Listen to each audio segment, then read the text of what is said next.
For the thousands in attendance and the millions watching around the world,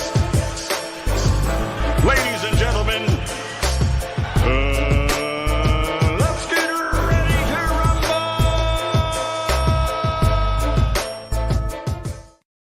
Yeah. What's up? It's that boy Coach Malachi Williams in the building. We back. New Media Today, USA Boxing. We are back. Yes, sir, man. We had a good show yesterday, man. A lot of goddamn laughs.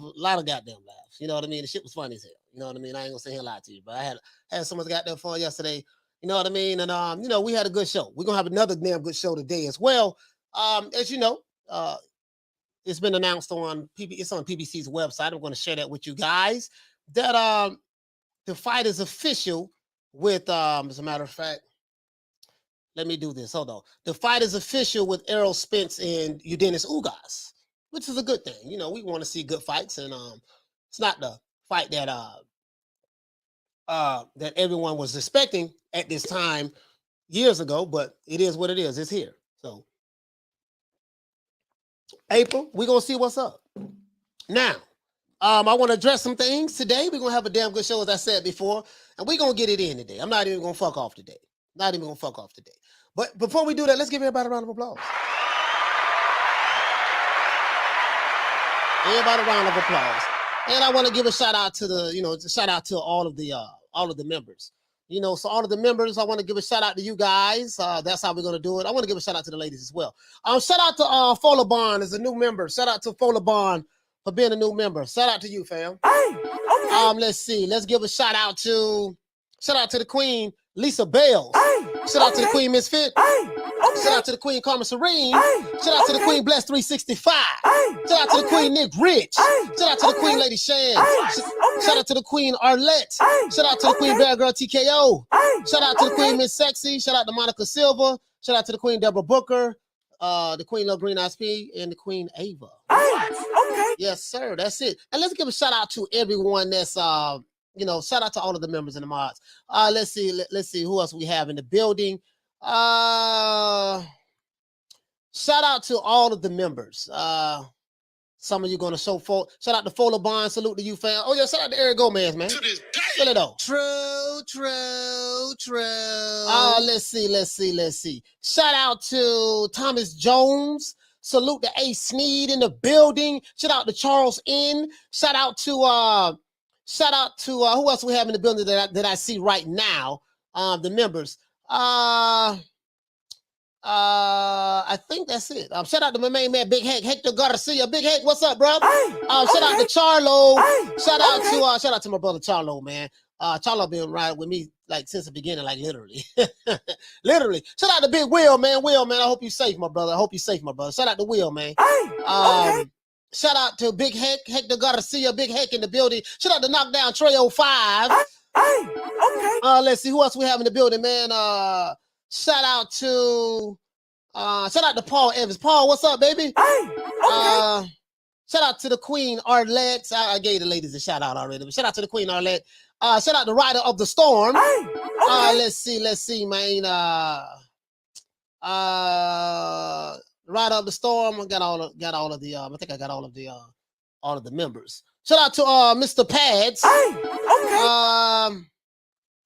And I think that's it. A. Sneed in the building. I think that's it. Let's get into the show.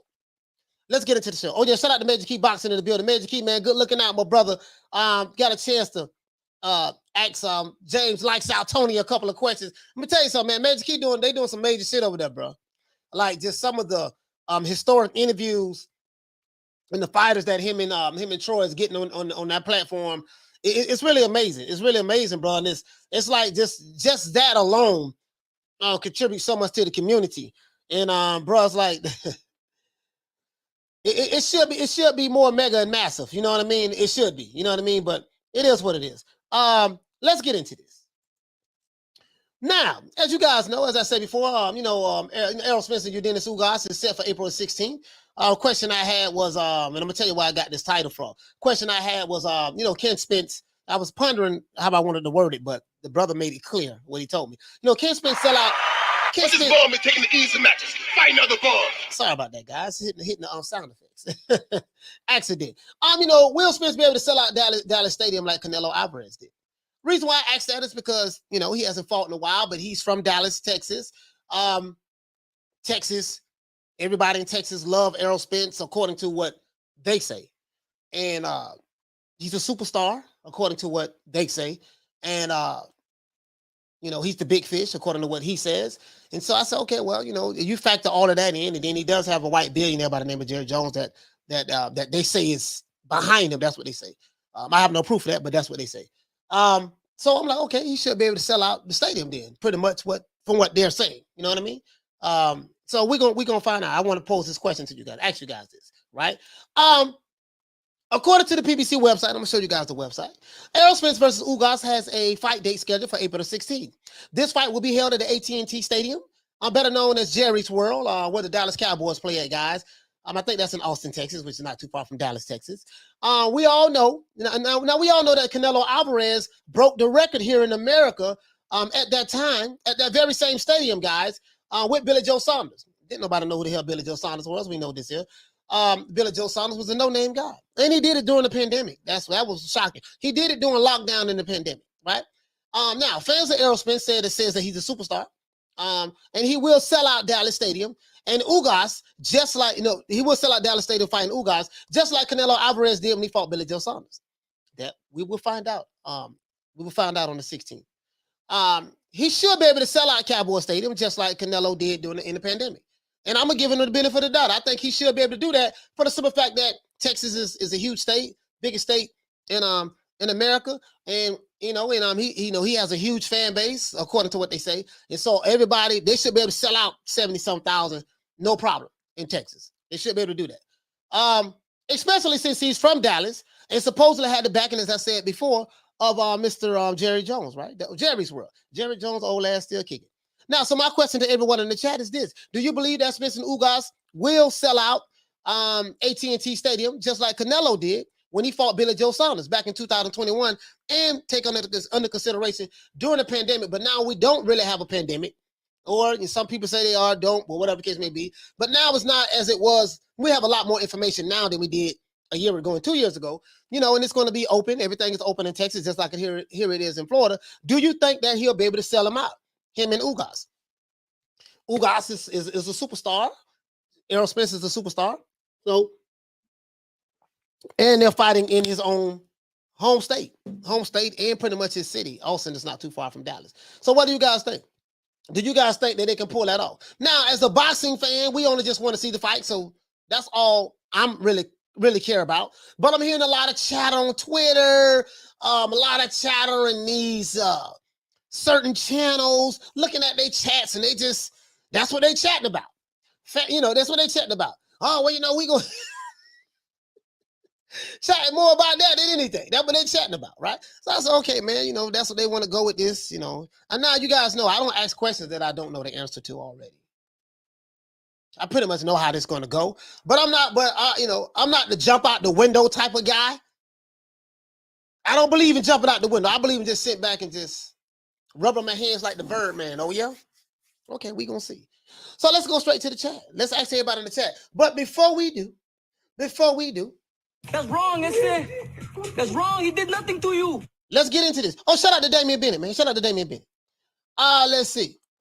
Damian Bennett, what you say, fam? He said, good possibility he did 47.5 with Mikey Garcia. I don't know exactly. Exactly what the numbers were. But the question I would have for you when you say he did 47.5 with Mikey Garcia, did Mikey Garcia play any role in this 47.5? That's the question I would have. I would think Mikey Garcia would have some fans too. So did he play a role in it, or did the 47.5? I'm just asking. Rider of the Storm said if they have an undercard, I think it. Okay. Yeah. We don't know what's going to be on the undercard, but we'll find out. Will says if he don't sell out in his own home state, then he would never sell out in a big stadium. He would never sell out in a big stadium. Well, they're fighting in the stadium. So it's going to be embarrassing if he don't sell out. He should sell out. Though. He should sell out. I got the backing of Jerry Jones. Unless Jerry Jones gonna, who knows? He should sell out. Anything less than a sellout, he should be able to sell. If Canelo can sell out, and he's a superstar, and Errol Spence is a superstar, then superstar plus superstar, should be able to sit out of stadium, especially in his own state, in his own city, pretty much.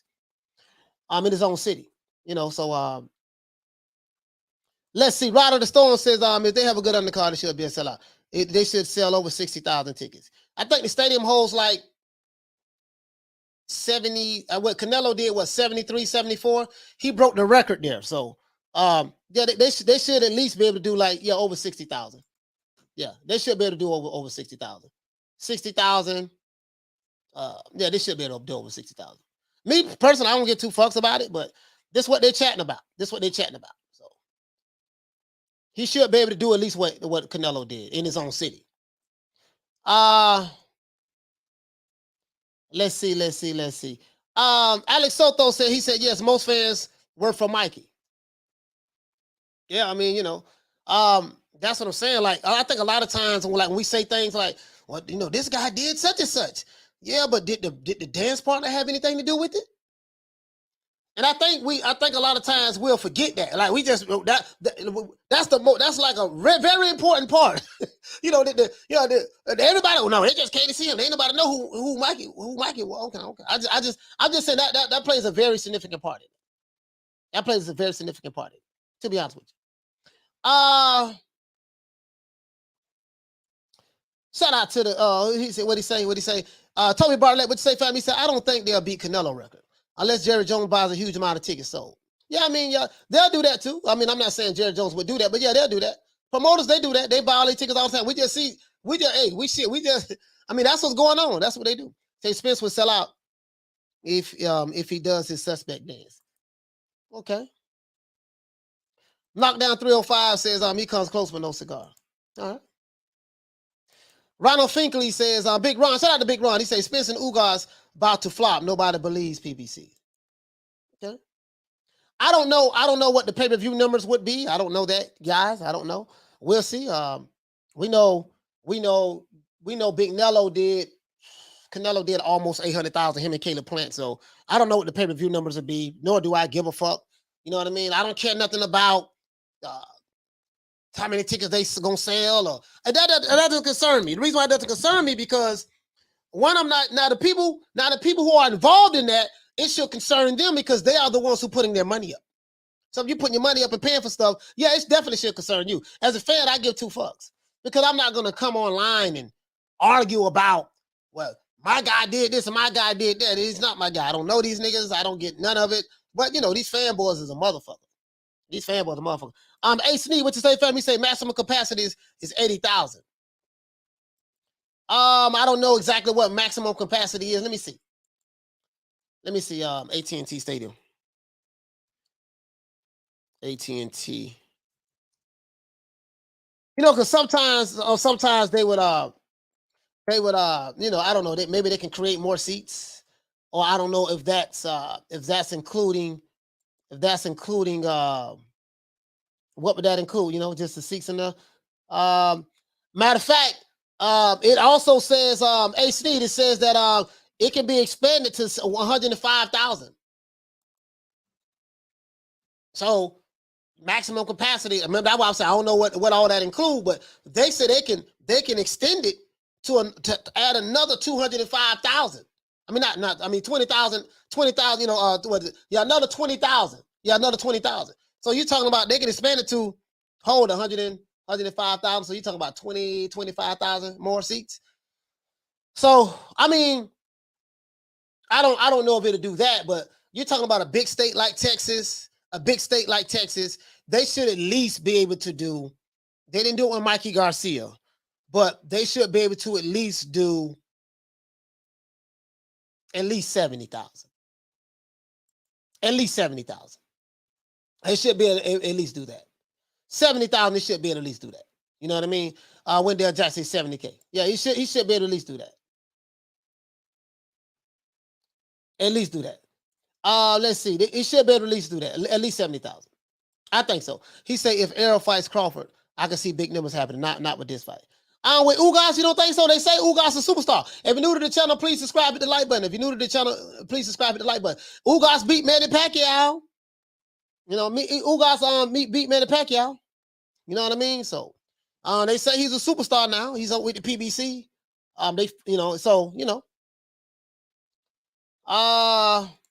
Eric Grimes said, "Is Spence the biggest American fighter? Biggest American fighter? Nah. I would think in America. I would think probably Wilder. I don't know. I would think probably Wilder. I mean, that's I don't know. They probably do a poll on that. I don't know. Americans, we ain't really got shit over here, to be honest with you. Let me see. I don't know how would you gauge that? Would you gauge that from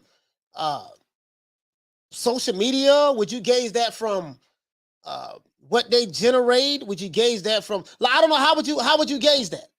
How would you gauge that? You know what I mean? Like what's the criteria for being that? You know what I mean? Shout out to hold on, somebody gave a super chat. Shout out to Robert McDonald. Salute to you, Robert McDonald, my brother. Shout out to you, fam. Hey, okay. For dropping that quarter of a bam dub on your boy. Hey, Leroy! Super chat received. Playtime's over, boy. He says Spence might break the attendance record if he gets the LGBT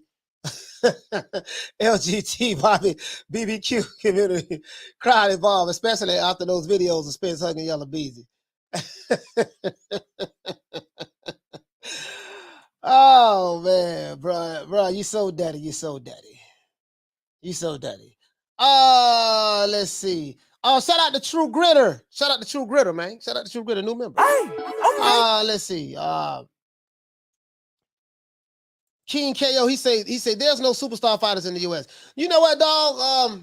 Shit, you might be right, bruh. Now that I think about it, if I was to say there was a superstar in boxing, this guy is a professional boxer. He's even on BoxRec. From a number standpoint, minus his last, prior to his pay-per-view buys and stuff like that. Yeah, I mean, shit, I'd probably be Jake Paul. Believe it or not. I mean, these kids now, oh man, they be arguing and debating now online. But now I can say the kids, these grown ass men, what's the name, got more followers and this and that. Okay, well, Jake Paul got more followers too. What the fuck that mean? You know what I mean? So it is what it is. I don't know, man. I don't know.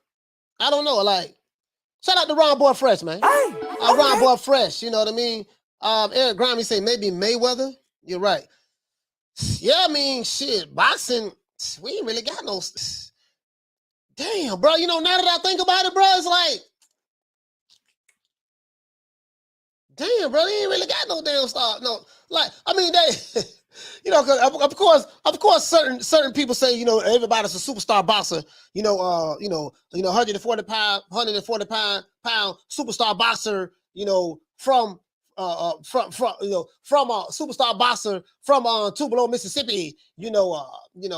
5-division world champion, 3-division Golden Glove, 2-time Olympic gold medalist, superstar. I'm like, when you put superstar there, I'm like, okay. And I know what a superstar is. I can pull up the definition right now to show you guys. It's like, I think sometimes words be misused.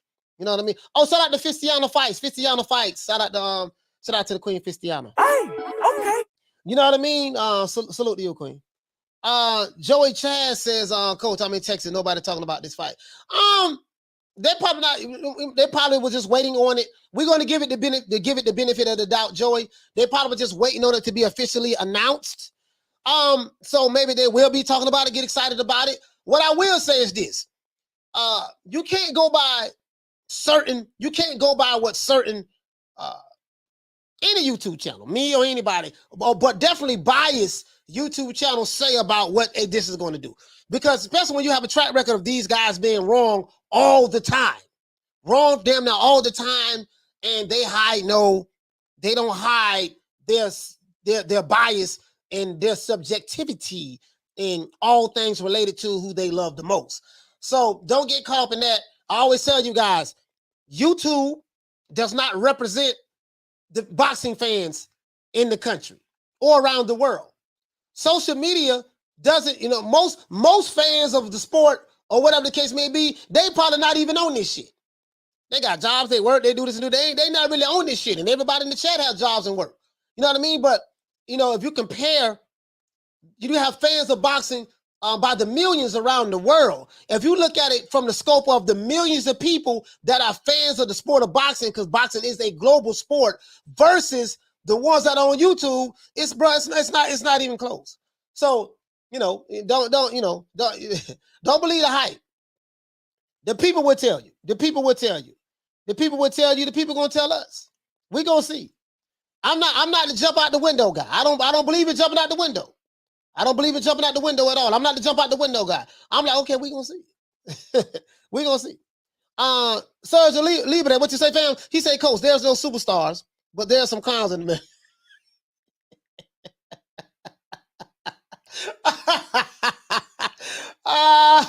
Hey man, we ain't got no. hey, you know how I know we ain't got no superstars in America? When a mofo tell me that a dude did 200,000, 250,000 pay-per-view buys, and when they tell me that, and they be dead ass serious about this shit. And I say, you know what? This dude just started watching boxing probably about 5 years ago. I know they don't know any better. Either they don't know no better. Joey Chan say Texas belongs to Canelo. Nah, Texas belongs to Errol Spence, brother. And Canelo not from Canelo not from Texas. He's from Mexico. Of course, I'm being facetious right now, but just roll with it one time. Roll with it one time. Canelo's not a big fish, so. Let's see. Toby Bartlett, he said Big Ron. He said, know what, brother? Big Trevor Bryant. Trevor Bryant. Hold on. I gotta show y'all my dog Trevor Bryant too. I gotta show y'all. I gotta show y'all my dog Trevor Bryant. Twan says he said, man said he Texas like he hear every boxing convo in the state. Space Wolf says Ugas ain't no big draw. I don't think. I don't know. They say he a superstar too. He beat Manny Pacquiao. They say he a superstar too. He beat Manny Pacquiao. Joey Chad say, bro, I'm in Texas. No, I believe you, bro. I believe you. But what I'm saying, Joey, let's just give it some time. This is February, March. In 2 months, let's just give it some time. Maybe, let's just give it some time. Big Ronald Finkley says, he said, it's a new day, coach. Yeah, it is a new day. It is a new day. Javon Soto, as a matter of fact, I'm gonna go to this fight. I'm gonna go to this fight. He said, I'm in Dallas. And I'll be at the fight. Yeah, I'm going to go to this fight. I'm going to pay to go to this fight. Let's see.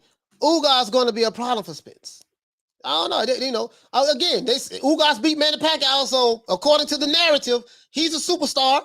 And Errol Spence is a superstar. And surely if Canelo, a guy who's not from America, he lives in North America, of course, and he fights here. But surely if he can do 74,000 fighting Billy Joe Saunders, then Errol Spence should be able to do at least 70. Or if he do 60,000, he should be able to do 60, 65,000 fighting Ugas. Because he's that guy. He's that guy, right? That's what they say. That's what they say. Let's see. Yeah, if you're new to the channel, please subscribe, hit the like button. If you're old to the channel, hit the like button as well. We have less than 100 likes. We have over 200 people in the chat. Let's hit it. Let's hit it.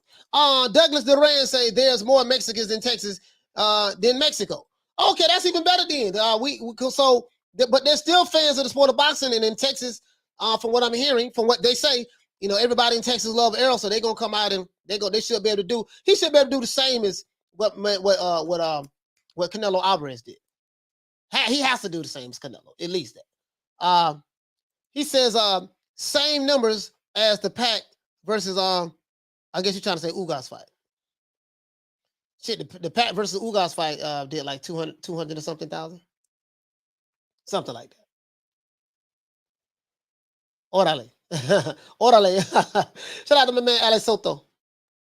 He said, Coach, you heard about Robert Easter? Yeah, we talked about that yesterday, fam. We talked about that yesterday. Let's say, Coach is being sarcastic.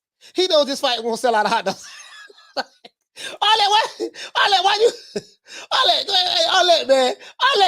Arlette, man. Arlette, you do the old boy dirty. You do the old boy dirty, Arlette. Arlette ain't got no faith in me. She always think I got to be sarcastic. You know what I mean? Oh, man, Arlette, man. Yeah, I think I'm going to go to this fight.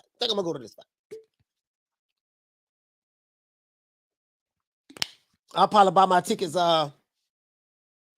Yeah, I'm gonna go to this fight. Yeah, I'm gonna see what it is. I want some good seats too. I ain't want some good seats. So shit. Tuan says Ugas getting wise. Ugas is a superstar though. I don't know. Ugas ain't never got watched in no fight now. Jawan, shout out to Jawan. Jawan say definitely gonna be in the building. Yes, sir. Shout out to Jawan. What you say, Rick Ron? He said you're gonna have some good seats. Yeah, I'm down to try to get some good seats. True. For sure. Go check it out.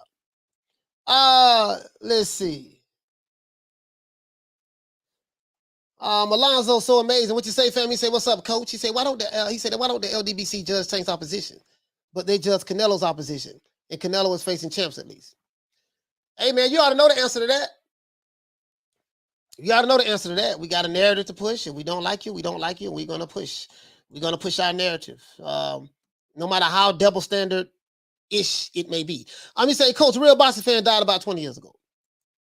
I will say this: I've been watching boxing for 40 years, though. It has definitely changed. It has definitely changed. Leonard says, Leonard Ellaby said, "We put butts in seats." That what Big Leonard said. It's about putting butts in seats. Oh, Leonard, my favorite promoter. Let's see. Errol will sell over 50,000 tickets. Okay.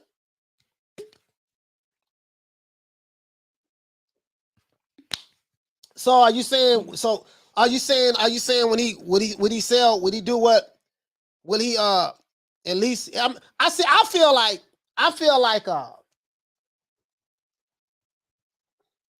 this is the thing too. I feel like if a fighter is fighting in his city and he's a superstar, he should be able to sell out. He should be able to sell out. If he fighting in the city and he fighting in the stadium, he should be able to sell that out. Easy. Especially if a foreigner, Canelo Alvarez, does it. And this is no slight on Canelo or his fans. And I'm just saying, I'm trying to prove a point. I'm trying to make a point. Shit, if he can do it, you can do it. This your goddamn city. Austin, Texas. Austin is not far from Dallas. She better do that easy.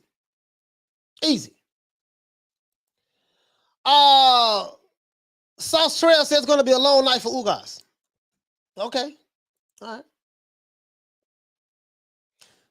Let's see. Gerald Field says, the question is, we know we are real boxing fans and want to see the fight. Do the world want to see the same fight? That I don't know. We're going to find out. One thing about me, I ain't jumping out the window. we're going to find out. Oh, shout out to Malcolm Roach. Man. Now who sent you, nigga? Shout out to Malcolm Roach, man. New member. New members, part of the members club. Jawan said he doing at least 60. He done 50. Texas is big. He did 50. No, he didn't do 50. He never did 50.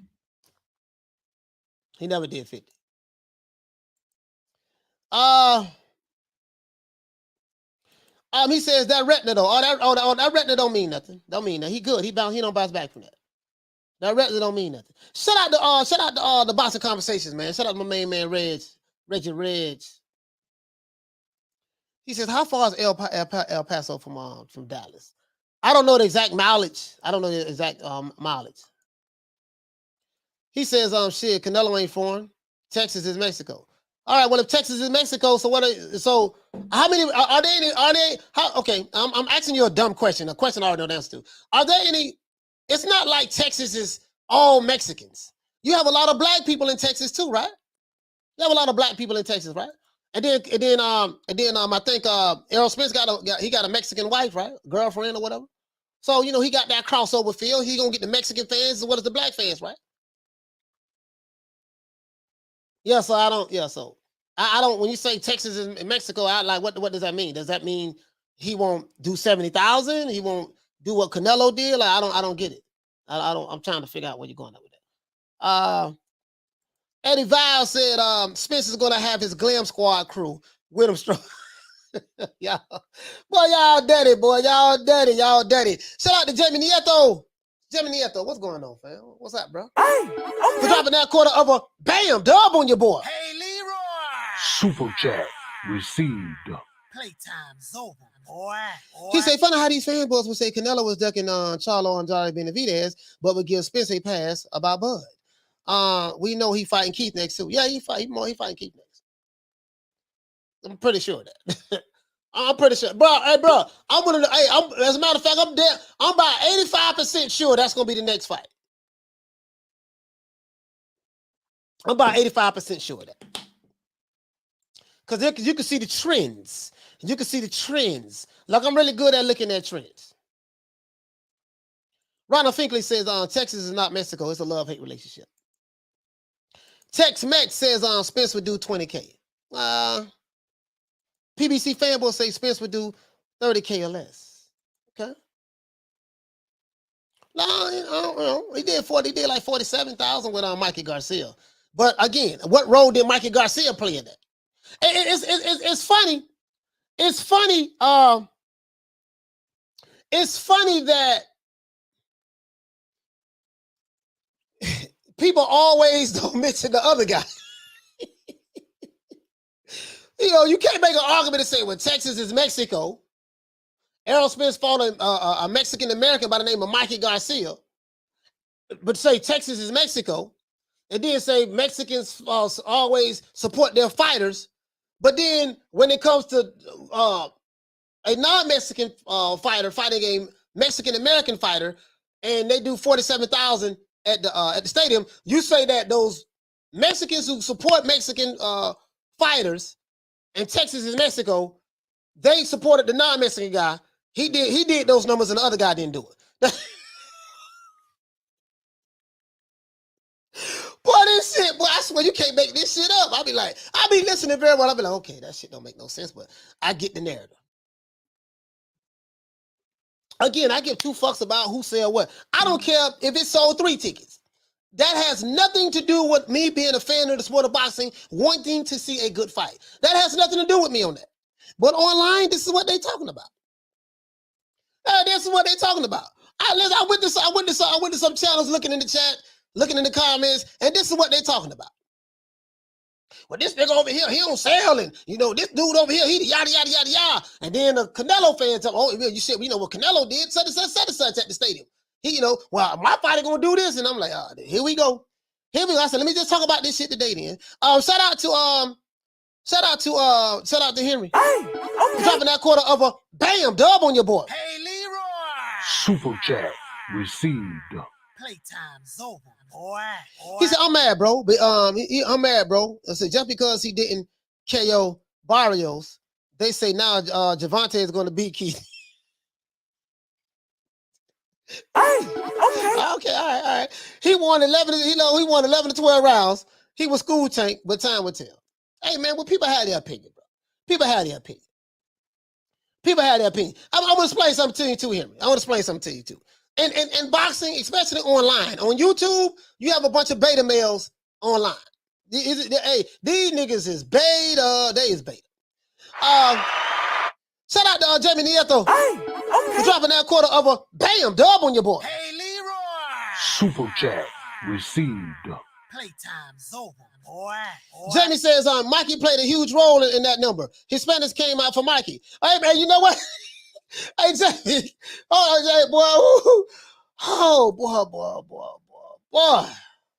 I mean, I got a GED. So I got a GED. I ain't the smartest butter knife in the kitchen. You know what I mean? But, all that.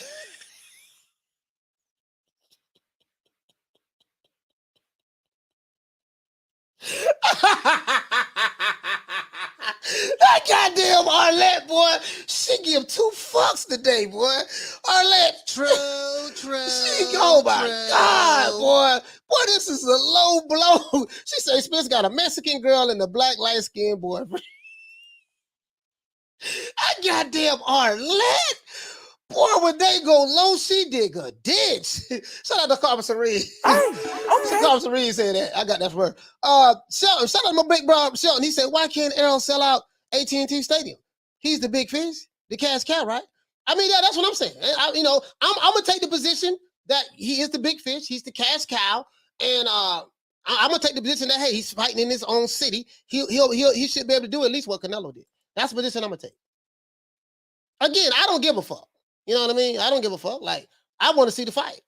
I'm not getting a cut of the money anyways, but I just point out the double standards. Like, I just point out the double standards. Like, make it make sense to me. Make it make sense to me. You know what I mean? Make it make sense to me. He said, yeah, you did say that. He said, I told y'all that would happen the one time. Yeah, you did say that. You did say that. You know, they just ignore the fact that the man came off a 2.5-year layoff. They just throw that out of the window.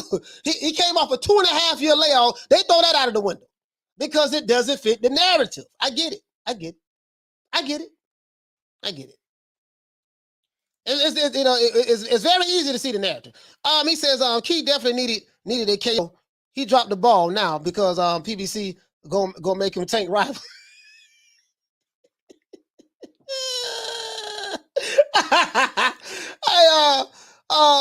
Easy Dime says he say, Coach, Ugas pulling up the upset. Okay, all right. If you're new to the channel, please subscribe and like. But I want to open up the phone lines, man. We got over 270 people in the chat. We need to get 200 likes so I can open up the phone lines. 200 is the magic number. 200 is always the magic number, so I can open up the phone lines. Oh, and we got the acknowledge the super chat right here, man. Shout out to Pedro Roman. For dropping that half for bam dub on your boy. Hey, Leroy.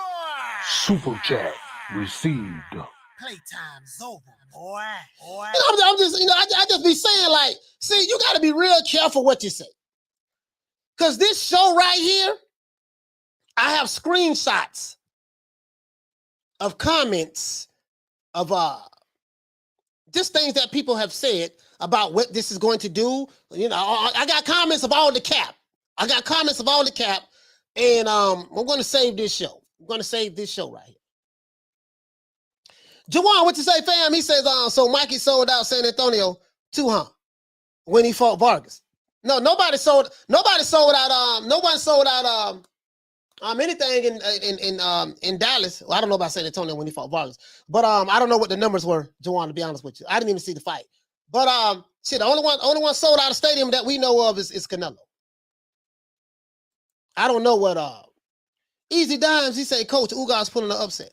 Okay. Again, I don't know exactly, what the numbers are going to do or who's going to do what. I mean, as long as we get the fight, that's all I give a damn about. He said, Thurman with life and death with Barrios, damn near, and Tank came up 2 weight classes and knocked them out. Knew that W wouldn't age well. Hey, you did say that, though. You did say that. And then, he said, all that to say.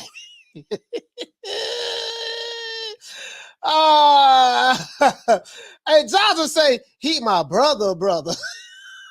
Yo, god damn, boy. Oh my God, yo, boy. He said, I can debunk that. EJ's pay-per-view numbers are basically the same with all of his dance partners. So he'll probably do the same numbers with Ugas. I won't say basically the same. He did more numbers from what was reported. I just said what was reported. He did more numbers with Mikey Garcia, did like 350, something like that. And then when he fought Sean Porter, he decreased, and then when he fought, he did like 300,000. Then from what was reported, there's numbers everywhere. Again, I don't count the numbers. You don't count the numbers. We only know what they report. And then the Danny Garcia did like 250, something like that. But I get what you're saying, though, Damon. I get what you're saying.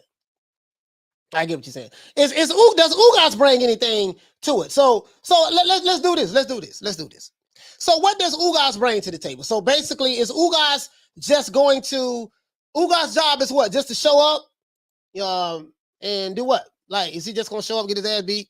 And that's how it's going to go down? How do you, I don't want to do a prediction show right now, but shout out to Ralph. Ralph reacts. Hey, okay. New member in the building.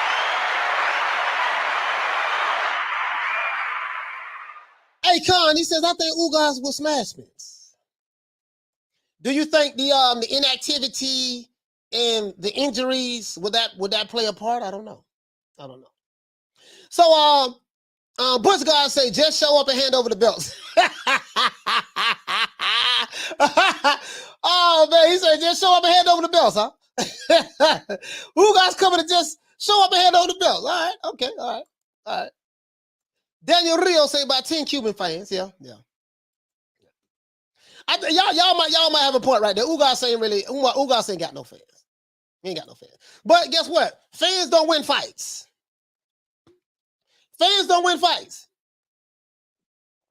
What I mean by that is, and popularity don't win fights. What I mean by that is, there's quite a few fighters that wasn't popular. You know what I mean? But they kicked some ass. So we'll see. Butch God says, he say Al won't let Errol lose. You know what? I think I kind of, me knowing what I know about boxing, me knowing how I know about the judges, how shit is already. Remember I told you boxing is WWE. A lot of this shit is WWE. So a lot of shit already be planned before it even happened. If that fight is close, yeah. I wouldn't put nothing past that. Answer two. What you say? Answer to number one. He says Ugas is plus 25 on DraftKings. That ain't that bad. That ain't that bad. She says, Coach, I've lost my 4 king emojis. I'll try to find them for you. I'll try to get them for you. Don't worry about it. Will said, Big Will, he said, Ugas has a good fan base. He's hungry. Yeah, this is my thing. Like, I guess Ugas is going. Hey, man. I already know, bro. I already know. These numbers might just be less. Ugas is not a pay-per-view buy. We will see. I'm not even talking about the pay-per-views. I'm just talking about just at the stadium. I'm talking about at the stadium. Like, I'm not even talking about the pay-per-views. I'm just talking about just at the stadium. Like, Errol Spence is from Dallas, Texas. He's this global superstar. From what his fans say, he's the big fish. He's the cash cow in the sport of boxing. And so I'm thinking, okay, if he's what they say he is, he should be able to do at least 60-something, 70,000 at this stadium in his own city. He should be able to do that. Because we saw a dude that's not from here do it. You know what I mean? So we should be able to do that. So the guy that's from the city, even though he's from Dallas and Austin is right there, same shit. So the guy that's from the city that he's fighting at, he should be able to do that. He didn't do it with Mikey, but he should be able to do it this time. And Mikey didn't play a role in that at all. Everybody just show up to see, So we'll see. Cool Boy Curry, he said, yeah, they go make Errol win, especially the scorecards. Easy Don said, pay-per-views are doing under 200K. Not Big Fish. Big Fish don't do under 200K.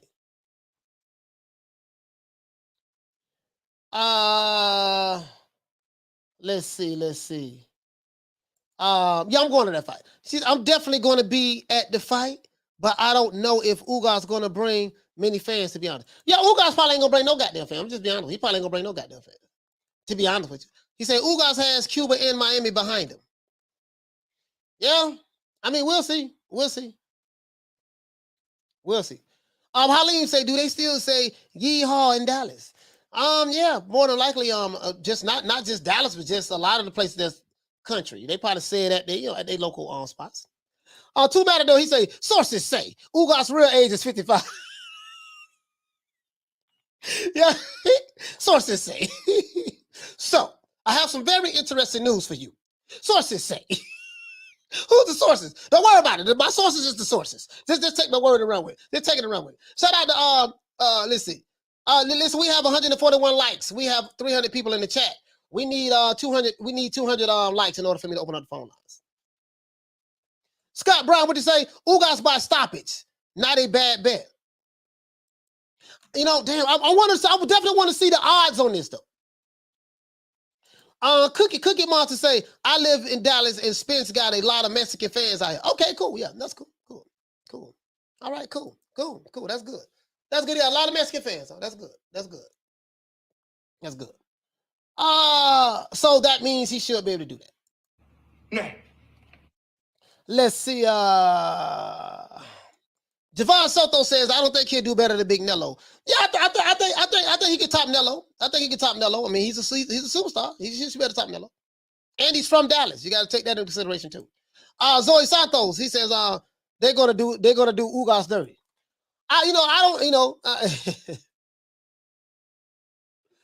Smith and West. I'm definitely betting on Ugas. Shut up! I'll bust a cap up in your ass. Hey, listen. Egg. He says, I go to Blue Blood for all my arm reach information. Hey, if you want to know what the narrative is, you go to those channels. You know, because they got this code they go. If you want to know what the narrative is. Not all of them, but 95% of them. It's 5% that don't do it. But if you want to know what the narrative is, just go over there. You're like, okay, yo, this what it. All you got to do is watch 5 minutes. So, okay, yo, I ought to see where this shit going. It's hilarious. I love this shit. I love it. He says, Flash News, they will sell the pay-per-view. He said they will sell the pay-per-view like Thurman fight did. Yeah, we're going to find out what them Thurman pay-per-view numbers are. Let me see what's up. It's going to come out. It's going to come out on Twitter and stuff like that. It's going to come out on Twitter.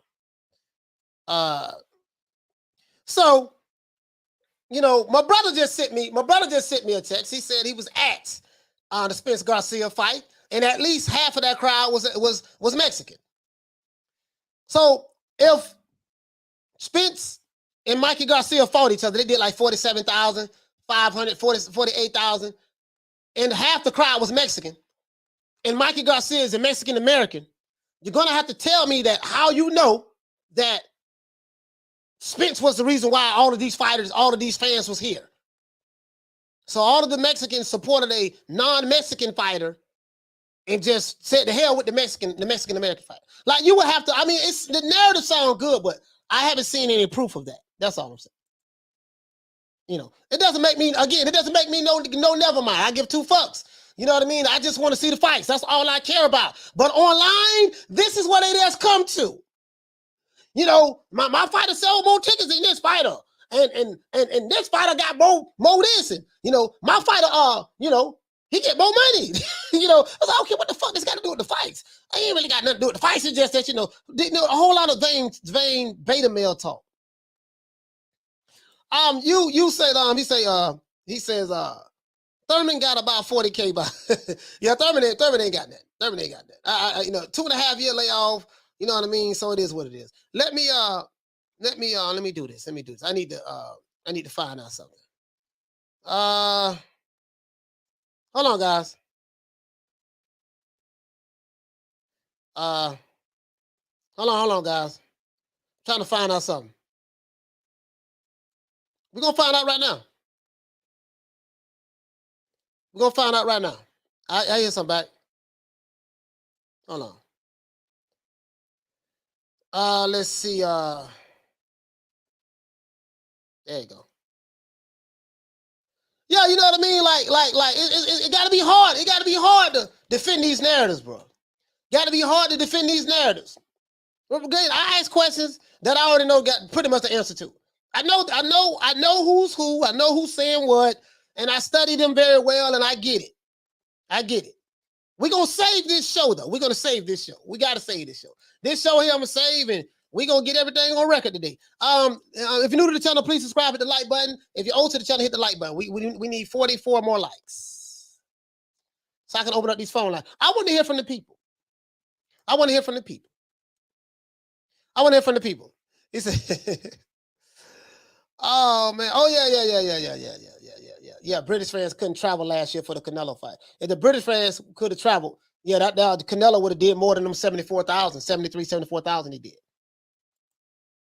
But I feel like a man that's from the superstar that they say is, and he's from the city that the fight is going to happen in, and he has the backing of a white billionaire. Doesn't matter what race is, but I'll just have to throw that out there for those who wanted to know who interested in race. A white billionaire by the name of Jerry Jones. That you see what I'm saying? Him and Jerry Jones connection. You know how you do. We got to put the narrative together. That him and Jerry Jones together. They should be able to at least do that. Mr. Rick says, channel subs who are going to the fight. Let's meet up at the bar Friday night before the fight. Yeah, I'll be there. I'm gonna be at the fight. I'm probably gonna go. More than likely.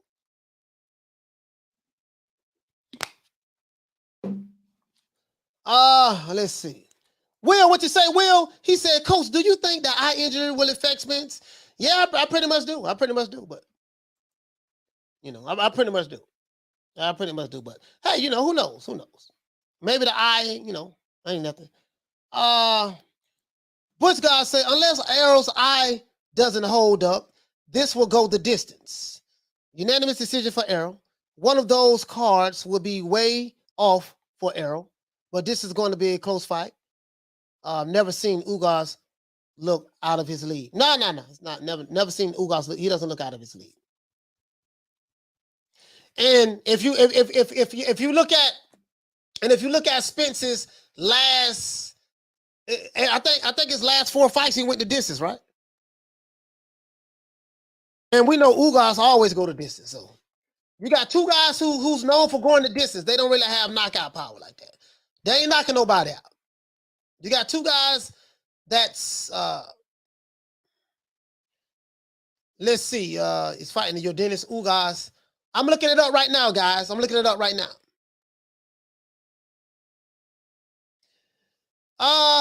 go here. Let's look at Ugas. I'm pulling it up right now, guys. Hold on. Last time Ugas stopped somebody. Ugas don't never stop no goddamn body. Okay, here, go right here. Let me blow it up for you. You might, Butch God, you probably own something. More than likely. This fight is definitely going the distance. Neither one of these guys have knockout power. From what I'm seeing from the receipts. Shout out to Jamie Nieto for dropping that quarter of a bam dub on your boy. Hey, Leroy! Super chat received. Playtime's over, boy. If you're new to the channel, please subscribe with the like button. We need 35 more likes for me to open up the phone lines. He said, I didn't know selling $220 to $300 pay-per-views made you a cash cow. Oh, you mean selling? Oh, 220 to 300,000 pay-per-view buys. I guess boxing has changed since I've been watching boxing the last 40 plus years. Yeah, I'm just saying, Jamie, the same thing with me. Like, yeah, I mean, these dudes, who say this, and I'm like, and they, it is what it is. It is what it is. You know what I mean? So, that's what they say. They're telling me. I'm like, I've been watching boxing a long time, dog. He says, Coach, out of all of the fights, why are you picking this one to attend in person? It's a couple of fights I want to attend to in person.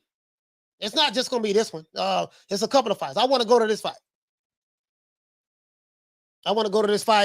And depending on what else shows up, I just want to go there and see the fight. And then I never been to AT&T Stadium, so nothing in particular. Just I want to see the fight. That's I want to see it live. He said you should vlog while you in Dallas. That's a good idea. Shout out to Roberto. Dropping that $2 bam super chat on your boy. Hey, Leroy! Super chat received. Playtime's over, boy. Hey, what's that, Roberto? He says, Errol's eye, Ugas cross eye. Serge Libre, he says, Ugas gonna win versus Spence and break both eye sockets. We're gonna see how that eye hold up, man. I'm pretty sure if it was me, that's what I'm gonna be targeting. He said, Coach, when those boys at Rough and Rowdy are going to start ducking, shout at big nuts. Shout at big nuts. Hey, man, listen. Hey, bro, I got some T-shirts. Hold on, I got some T-shirts, bro. I'm gonna set everything up after the show. Everything gonna set up after the show. John B. Poetic said, if Ugas don't lay down, this is a 50-50 fight. No, this is a 50-50 fight. The betting odds is going to show you that.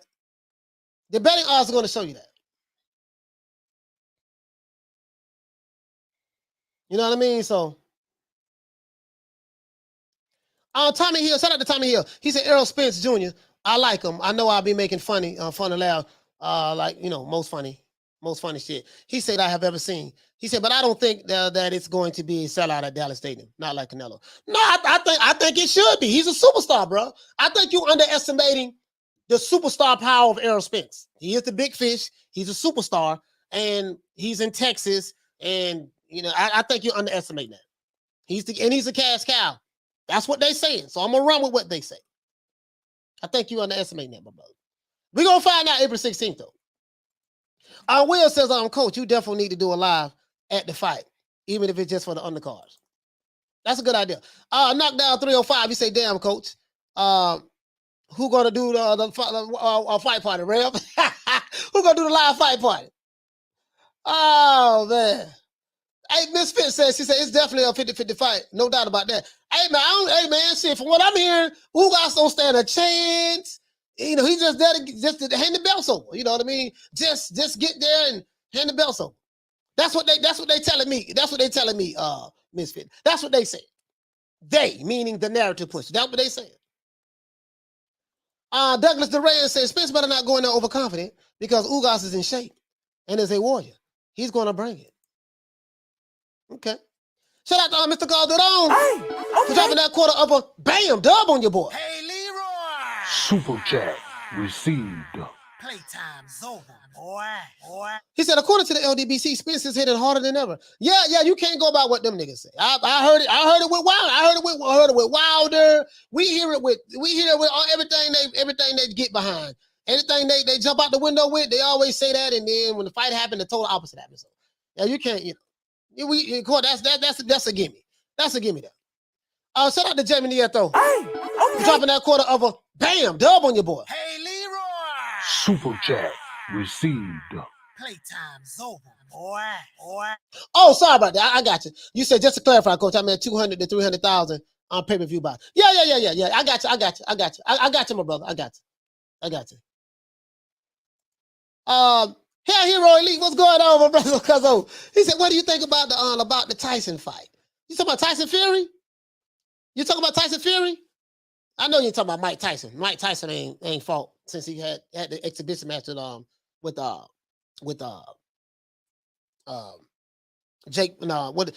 Jones Jr.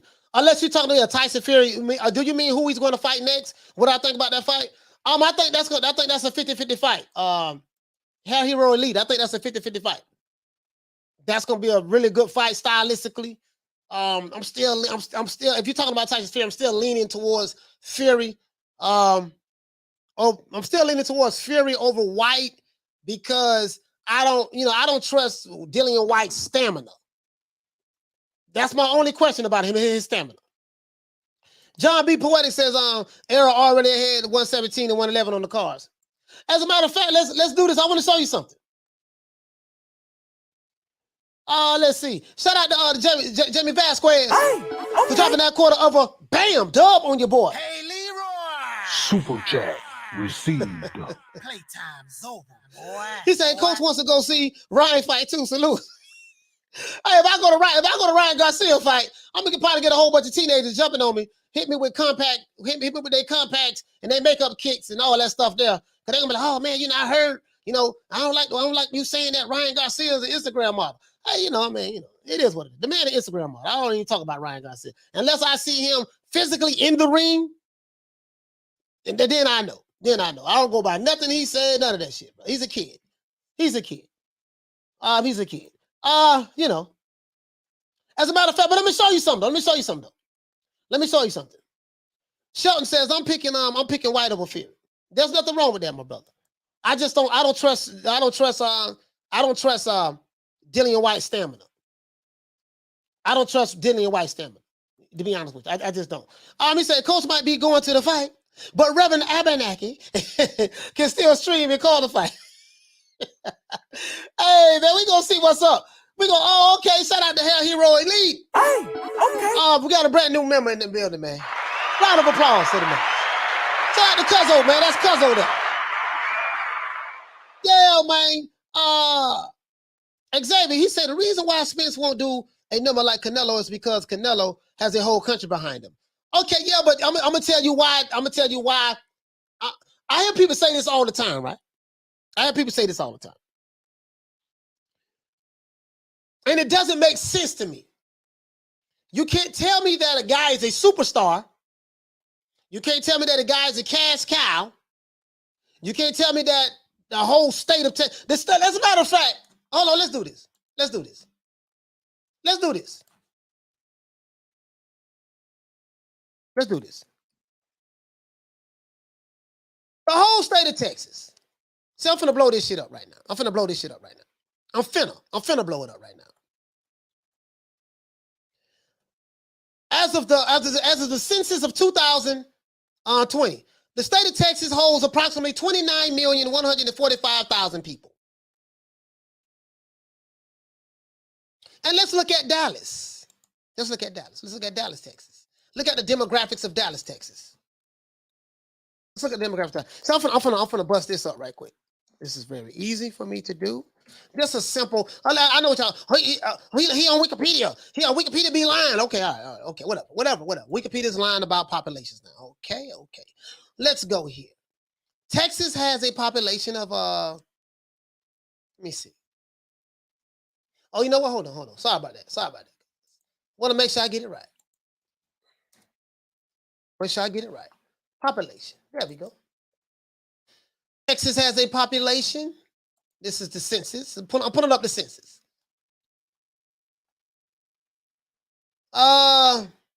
Texas has a population of what? Almost 2 million, something like that. 1.3 million.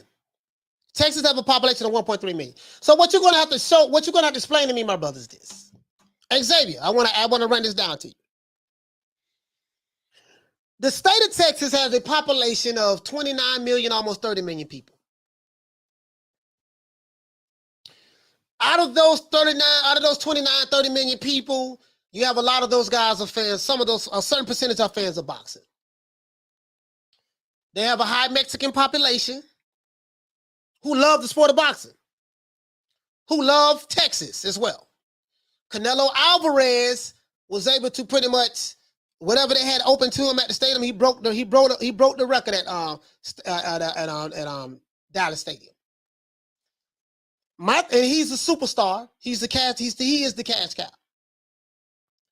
If I am to believe the narrative that Errol Spence is a superstar, that Errol Spence is the cash cow or a cash cow, and he has a white billionaire football owner that's backing him, on top of Al Heyman that's backing him, and he has the whole state of Texas of 29 million people that loves and supports him. And out of that, you're trying to tell me that he cannot sell, and he's fighting in Dallas, Texas, where he's from. Austin, Texas, same shit. He's fighting where he's from. You're trying to tell me that he can't sell, he can't do numbers like Canelo? That doesn't make sense to me. If I am to believe what I'm being told, unless what I'm being told is not true. Unless what I'm being told is not true. And that's how I'm looking at it. So that's why I'm saying that I think he's going to do those numbers. I'm going to give him that because I'm going to go by what they are telling me, and I'm going to give him that. Shout out to Gregory Lewis for dropping that. Bam, dub on your boy. Hey, Leroy. Super chat received. Playtime's over, boy. He said Jerron Ennis will be the next U.S. boxing superstar. I doubt that. I doubt he will be the next boxing superstar. When you talk about superstar, you're gonna be talking about what he has to be a walking economy. He has to be when Bruce Ennis walks into a city and fight. That you got people traveling from all over the country. Selling out. Booking hotels and flights being booked all over and vendors showing up everywhere.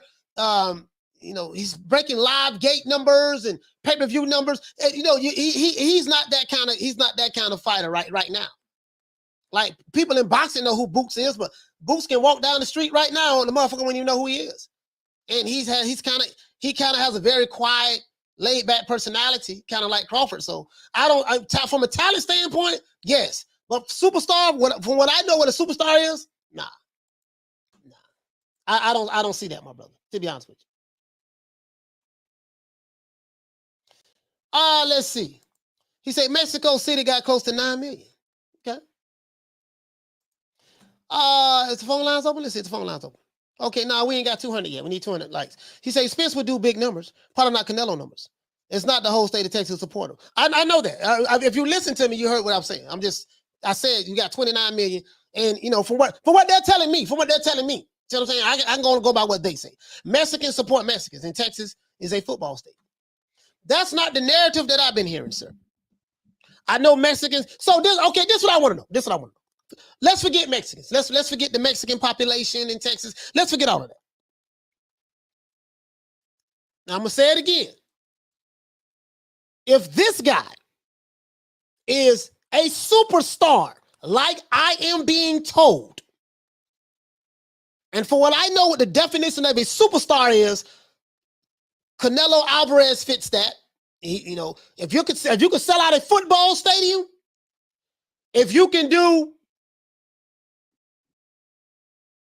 shit in the streaming era, it's what, almost 800,000 pay-per-view buys,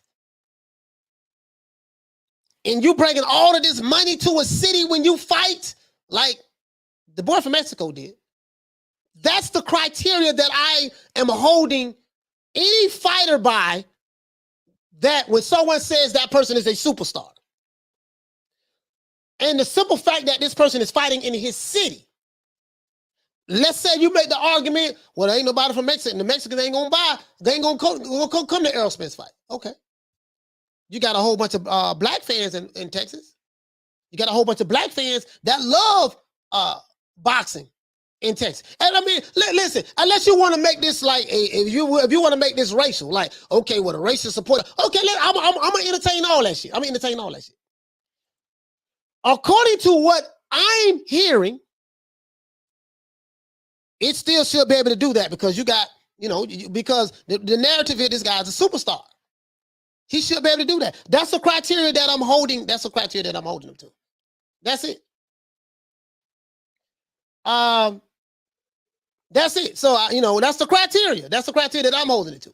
Big Tech says, the thing is that in Mexico, Canelo fights are free. So he doesn't generate money from Mexican people. Easy Don say facts, coach. Yeah.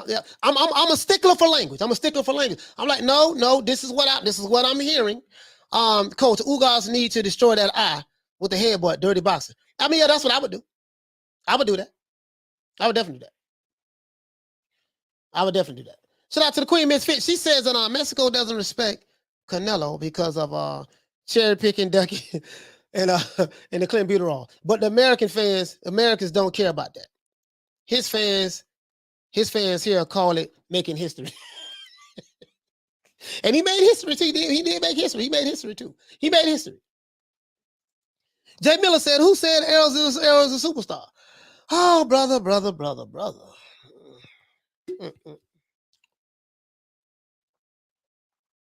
Go to your local LDBC channel. Go to your local LDBC channel. I got the receipts. I'm not saying every last one of them, but I have the receipts.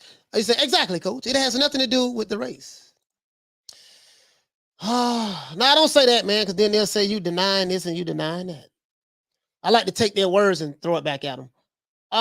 Egg Shape says, if you can walk down the street without getting swarmed, you are not a superstar.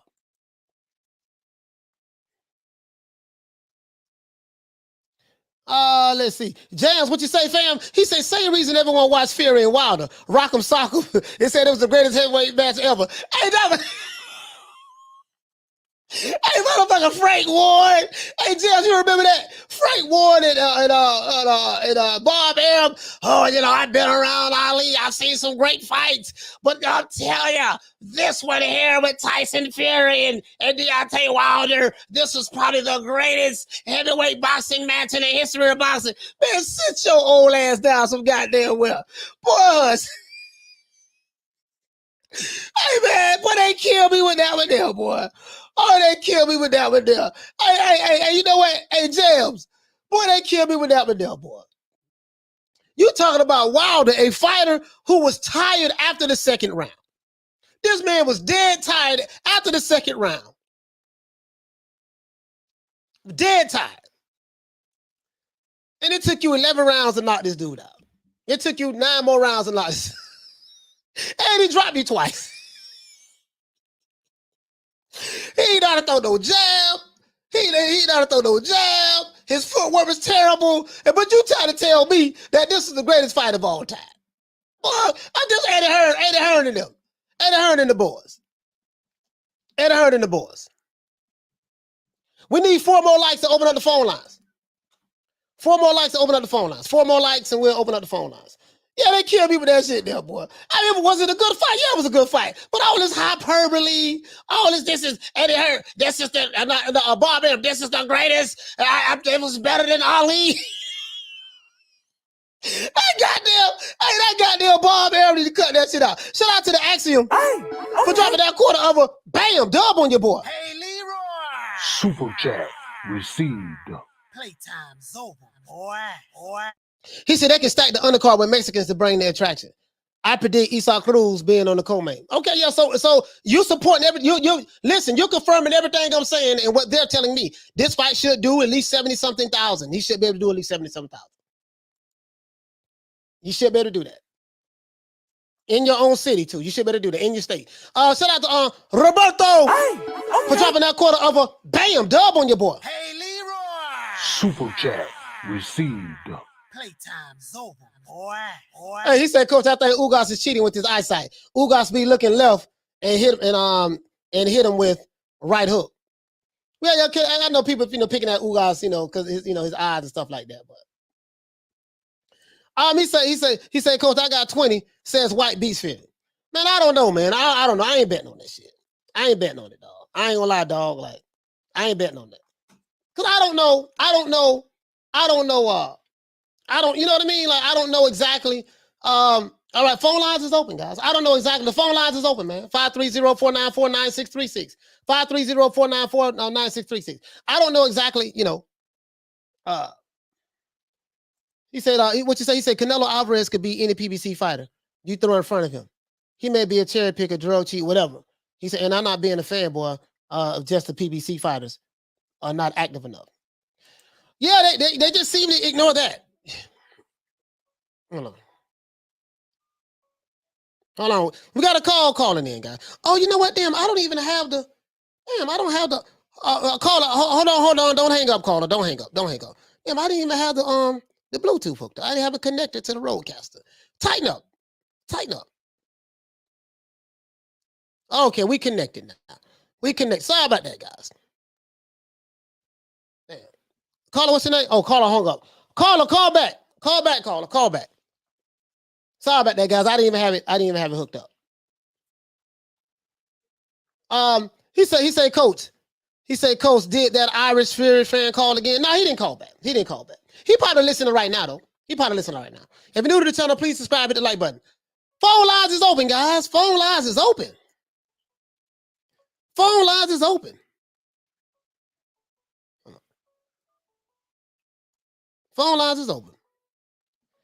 Caller, what's your name? Where you calling from? Coach, what's up? It's Electric Jed. I'm in Albuquerque, New Mexico. What's your name again? It's Electric Jed.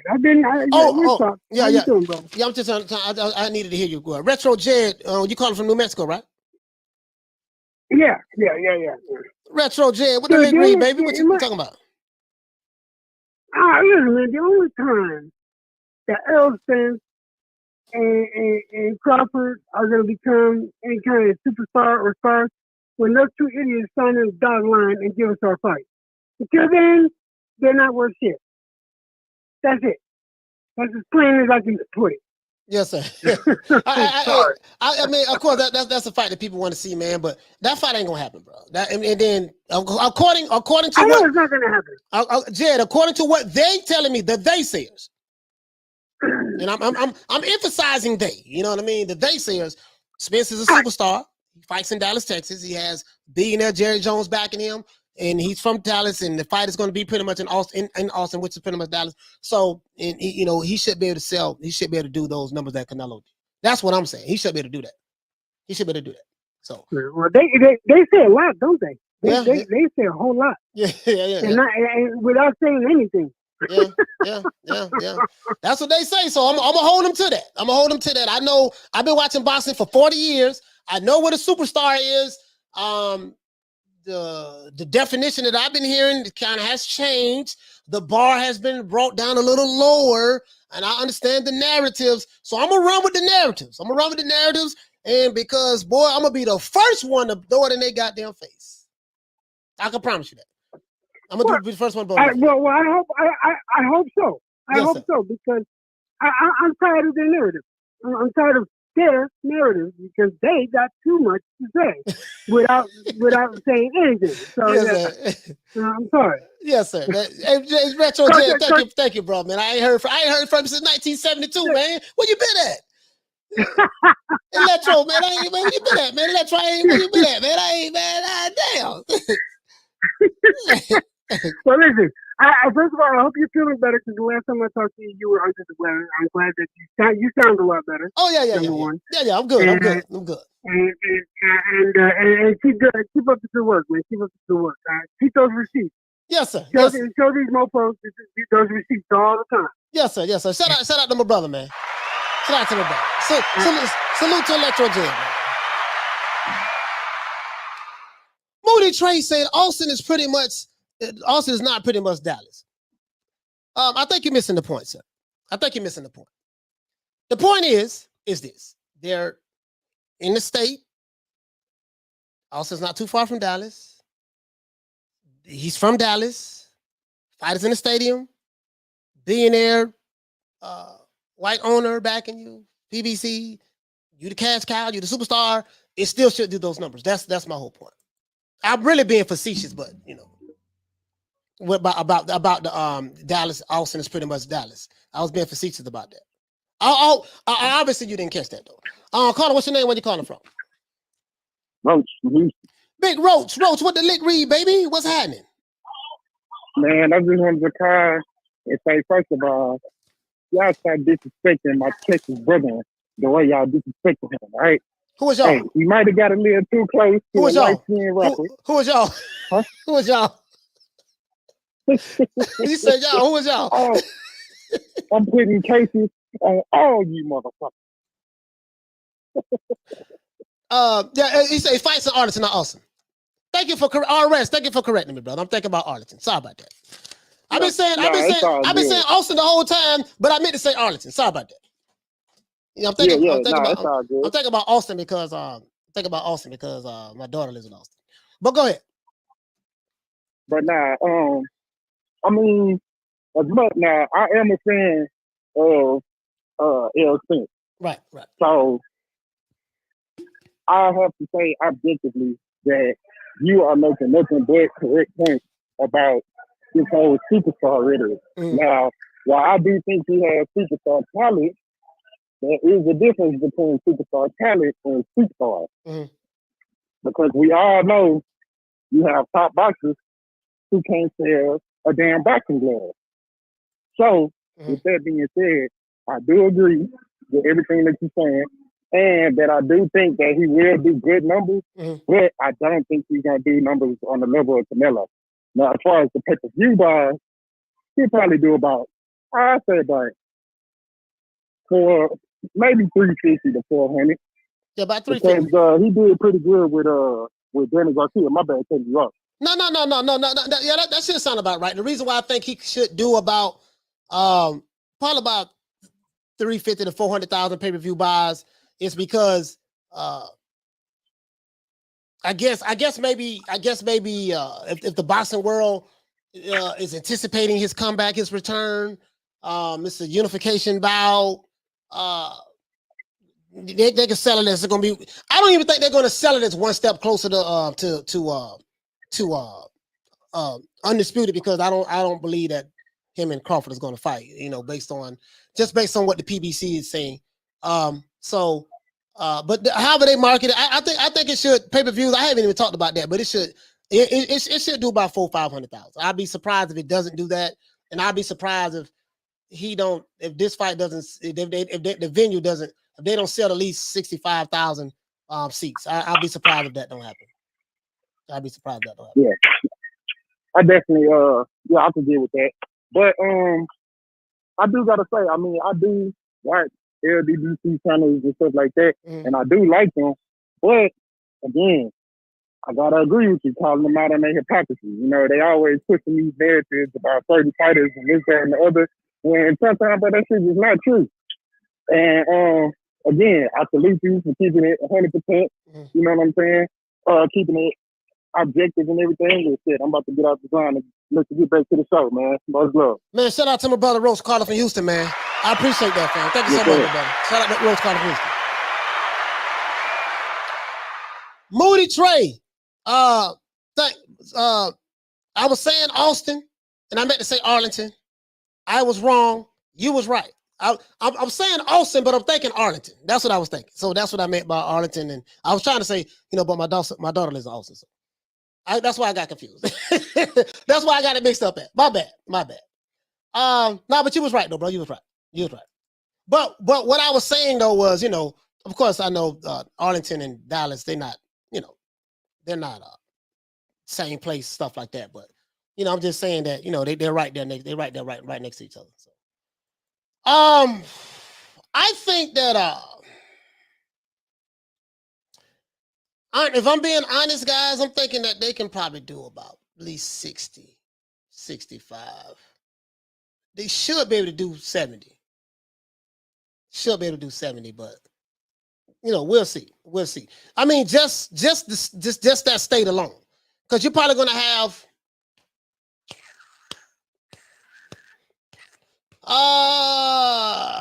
Shit. I'm going to the fight, so we'll see. That's my guesstimation. If I go by from what he says, Ugas got 4 losses, man. Yeah, it doesn't matter if he got 4 losses. He's fighting the big fish, the cash cow, the superstar. But I want to show you something. This is what I want to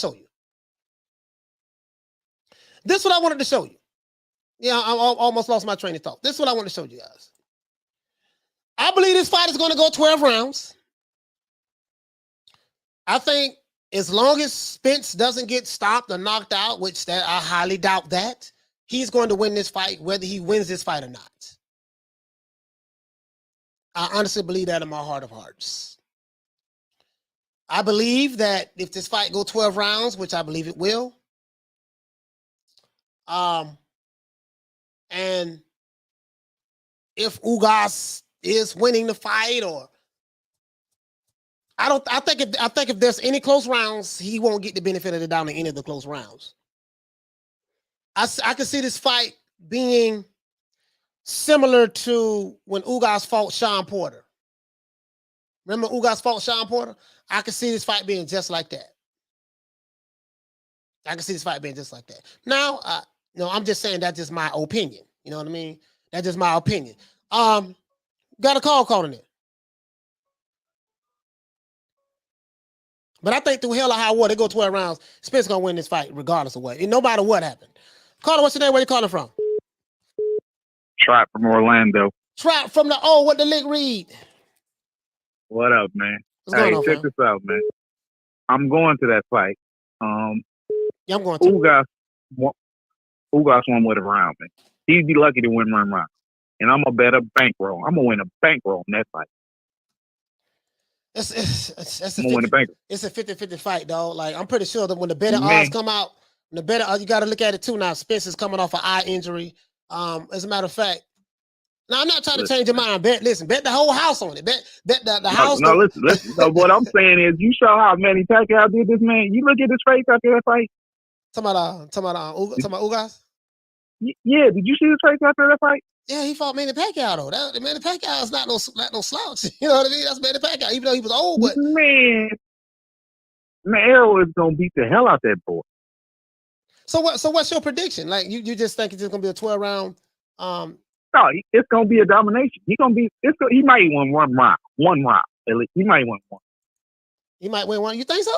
Ugas don't get blown out of no fights, bro. He don't get blown out of no fights. He ain't fought Errol. If he fights somebody like Errol or Crawford or Boots or somebody, he gonna get blew out. Yeah. He gonna get blew out, man. Yeah. Okay. All right, my brother. All right. Well, I'll holler at you, Shout out to Chop, man. I'll give you a round of applause. All right, my brother. Hey, all West, what you say, fam? He say, Coach said Ugas had zero chance of getting a decision against Pac. Yes, I did say that. I had no idea that Pac-Man was gonna get beat the way he did, though. I'm gonna be honest with you. I had no idea that Ugas was gonna beat Pac-Man that dominant to the point to where they couldn't give it to Pacquiao. I thought Manny Pacquiao was gonna fight a whole lot better than what he did, to be honest with you. So you're right about that, R. West. I did say that. That is true. I was shocked, to be honest with you, bro. I'm being honest with you, bro. I was shocked. But R. West, you was right about that. I did say that, my brother. You're right. Caller, what's your name? Where you calling from? Alex from San Antonio. Alex from San Antonio. What's up, bro? What's going on, man? Very much, bro. I'm just liking the conversation we're all having down there on your chat there. Hey, man, I appreciate that, man. What you want to talk about?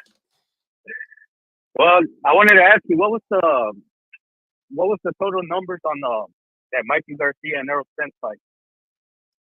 The pay-per-views, if my memory serves me correct, it was somewhere around 350,000, and the live gate, I don't know the numbers like money they made from the live gate, but they had like 48,000 in attendance.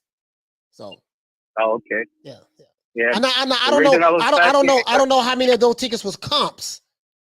I don't know how many of those tickets was comps and stuff like that. Which ones actually sold? Because I heard Jerry Jones bought a good percentage of those tickets up as well. That's what I heard, but I don't know how true that is. So. Yeah.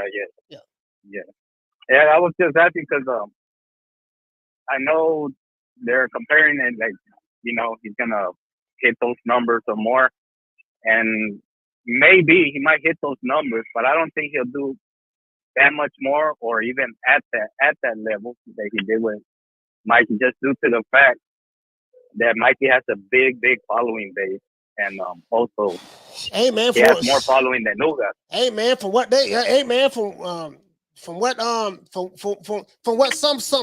some of them have seen, they did 48,000, 47, 48,000. They didn't come there for Mikey. They came for Errol Spence. That's what they say. Hey, they just trying to sell it, bro. Come on, man. Hey man. They just trying to sell it, but you know what I mean. And then you got to kind of say that Mikey was undefeated at the time, and Ugas got 4 losses. He's a good fighter, but I don't think he's at that magnitude as those two guys. That's all. You know what I mean? Yeah. I mean, I totally agree. I just think that what people fail to realize, I think when they, when two people fight each other and you do numbers, the guy, your dance partner plays a big part in that. For you to tell me that, I'm gonna give you a perfect example of how this when you're a superstar. When you can fight a nobody fighter in the country, and you break the record for attendance. Perfect example. Canelo Alvarez. Nobody knew who Billy Joe Saunders was in America. Billy Joe Saunders is big in the UK, but they don't know who the hell he is in America. He did that he did those numbers in Texas, in Arlington. I think they're from Arlington, in Cowboys Stadium, with a no-name fighter that no one in America knew. And I don't think they had a lot of people coming from the UK to get those tickets. I'm going to give you another example. Mike Tyson, when he got out of prison in 1995, he fought a guy by the name of Peter McNeely. Peter McNeely was a local pizza delivery driver. Nobody never heard of Peter McNeely prior to fighting Mike Tyson.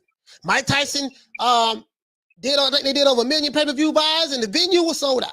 Now, of course, everybody was happy about Mike. But what I'm saying is when you can fight a guy who's really not that known and and break records and do all kind of numbers, that's when you know you that superstar. That's what the era that I came up in. So when you tell me someone's a superstar, I'm looking at it through those lenses. You see what I'm saying? But shout out to you, Alex. Hey, yeah. Thank you for calling, my brother. Thank you for calling. And thank. Okay. Yes, sir. Yes, sir. Salute to Alex, man. King KO said, nobody know Plant, and Canelo still did numbers. Yeah, exactly. Ain't nobody know who Caleb Plant was. I mean, the LDBC knew who he was, but outside of them, they were the ones promoting him, but outside of him, shit, nobody know who Caleb Plant was. Shit. I'm just being honest with you, bro. I'm just being honest with you. But hey, man, never underestimate your opponent. Shout out to the Queen, Miss Fit. You right about that. Right on the storm, what you say, fam? He said, I'm buying that fight. I like Spence Ugas. Okay. I like, okay. Let's see. As a matter of fact, I want to show you something. Now, anybody thinking that this fight gonna be a knockout and Spence gonna knock this guy out and Ugas gonna knock out Spence? I want to show you something. Your Dennis Ugas, he hasn't stopped any. Let me see. This is as a matter of fact, let's go to Ugas first. Let's go to Ugas first before I go to Spence. Ugas stopped the dude by the name of Mike Dallas Jr. The dude retired on the stool. That was February of 2020, right? Then he fought Abel Ramos, fought in September. Then he fought Manny Pacquiao. Unanimous decision. Now he's going to fight Errol Spence Jr.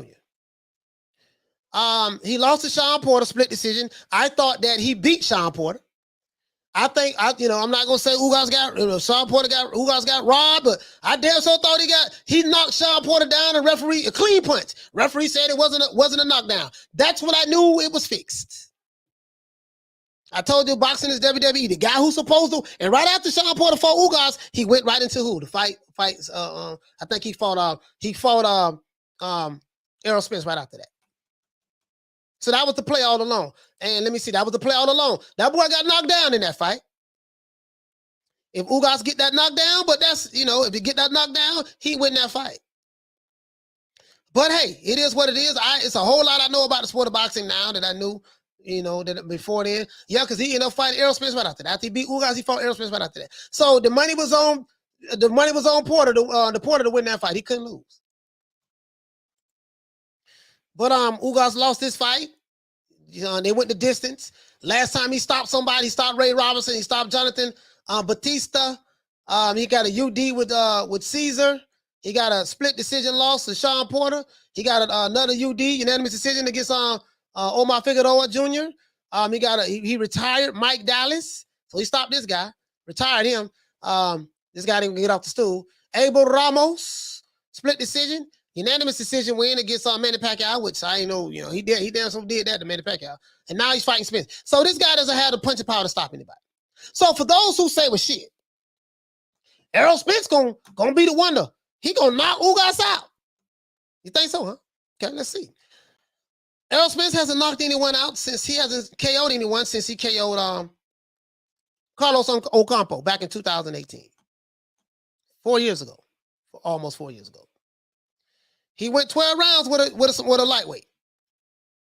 I don't want to hear nothing about Mikey was really a 140 pounder. No, he wasn't. He only had one fight at 140 pounds.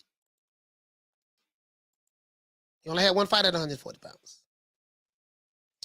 Moved up from lightweight. I think he fought forgot the dude's name. Moved up from lightweight. He fought Robert Easter. I think he fought Robert Easter at was that 135? That was 135. Fought Robert Easter. He fought Sergey Lipin next. He fought him at light welterweight. I think he fought Adrian Broner at a catchweight, something like that. I think he fought him at a catchweight, like somewhere around 140, somewhere up in there. And then he went right into after he fought Robert Easter at 135, he went back and he fought Errol Spence. Lost 12 round unanimous decision. Errol Spence. This ain't no hate. This ain't no shade. I'm just showing it to you. Unless Wikipedia is lying, unless there's a conspiracy. He fought Sean Porter. He went 12 rounds with him. Fought Danny Garcia, went 12 round with him. My point is, 2020, 2019, 2019, he hasn't stopped anybody since 2018. That's why I say this fight is going to go 12 rounds. I believe it's going to go 12 rounds. I believe it's going to go 12 rounds. I honestly believe that. You got two guys who really don't have any power.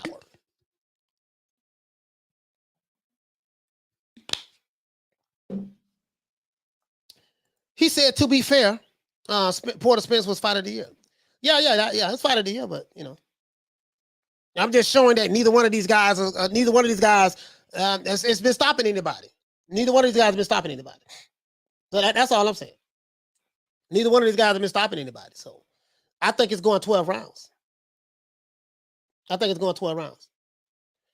Big Tech says he could stop Tiny Mikey Garcia. If he could, he didn't do it. That's all I know. You know, I'm just saying based on that, I don't see these guys I don't see nobody knocking nobody out. I just don't see it. I just don't see it. You know what I mean? Teach says Ugas looks to counter. You can't fight effective like that. Yeah. Bleeds King, he says Ugas got robbed versus Porter. He says please take the TKOs out of the equation.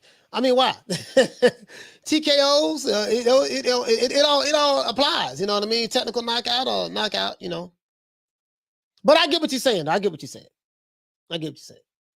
you TKO a guy, you knock him out. If you, however you stop him, you stop him. You know what I mean? You stop him. If you stop him with a body shot, TKO, what, it doesn't matter. You know, I'm just saying they got the stoppages. All that, what you say, Queen? She says Errol has the personality of a wet noodle. Yeah, he doesn't really. Shit, him, Crawford, they really don't have no personality, to be honest with you. So when guys tell me you got to know how to sell yourself and this and that, and you got to know, oh boy, but it's crazy. Cause I say, oh, he can sell himself like this guy. Well, he's in a different situation. I'm like, oh, okay. It's ever easy for me to blow the narratives up. Shit just too easy. I was like taking candy from a baby, to be honest with you. John B. Poetic says Ugas don't have KO power, and neither does Errol. It's going 12 rounds, and the car's already filled out. Yeah, the car's is already filled out. I honestly believe that. NJ Fury says Ugas getting stopped. I seriously doubt that, my brother. I seriously doubt that, but that's their opinion. There's nothing wrong with that. The Wolf of Cars, what you say, fam? He said, I can see Spence boxing the whole fight.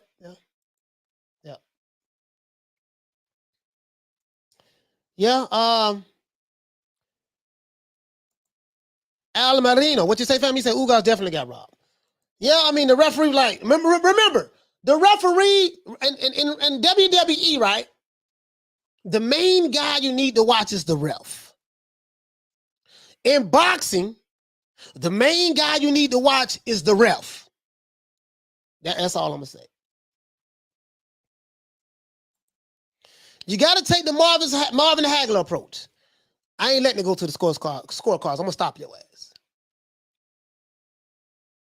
I'm not letting it go to the scorecards. I'm going to stop your ass. I remember when they was showing the Sean Porter, Terrence Crawford fight. And they showed Crawford in the corner. The fight was kind of close going into the 10th round. The fight was close. And his trainer told him, he said, man, you down on the scorecards. He wasn't down on the scorecards after we seen what the judges had. And Crawford was like, I am how? I'm beating him. He said, man, this shit look, boy, he's shaking like booty meat right now, boy. This shit look real close. We don't know how these judges are going to score it. He said, all right. He said, all right. That was all he needed to hear. Bap. Dropped him. Bap. Dropped him again. Kenny Porter said, I seen enough, threw the towel in. Now, I told him to disagree that Kenny Porter shouldn't have thrown the towel in, let that man go out on his shield. But the fact of the matter is that he got stopped. His daddy threw the towel in. And I honestly believe that if it would have went further, he was going to get dropped again. Because he ran in there, like I said, he was going to run it up with that head down. He tried to rush him, running up the head down, and got caught with a counter uppercut. Bap! Came back in there again. Bap! Then he started punching the Kenny said, man, fuck this shit, man. I ain't finna let you go out like that. Throw the towel in, man. Throw the towel in. Throw the towel. I think that Sean Porter wasn't that hurt to the point where he couldn't continue. But what I'm saying is, don't let it go to the judges' scorecards. Unfortunately, neither one of these guys have punching power, so. Neither one of these guys have punching power, so it ain't going, you know.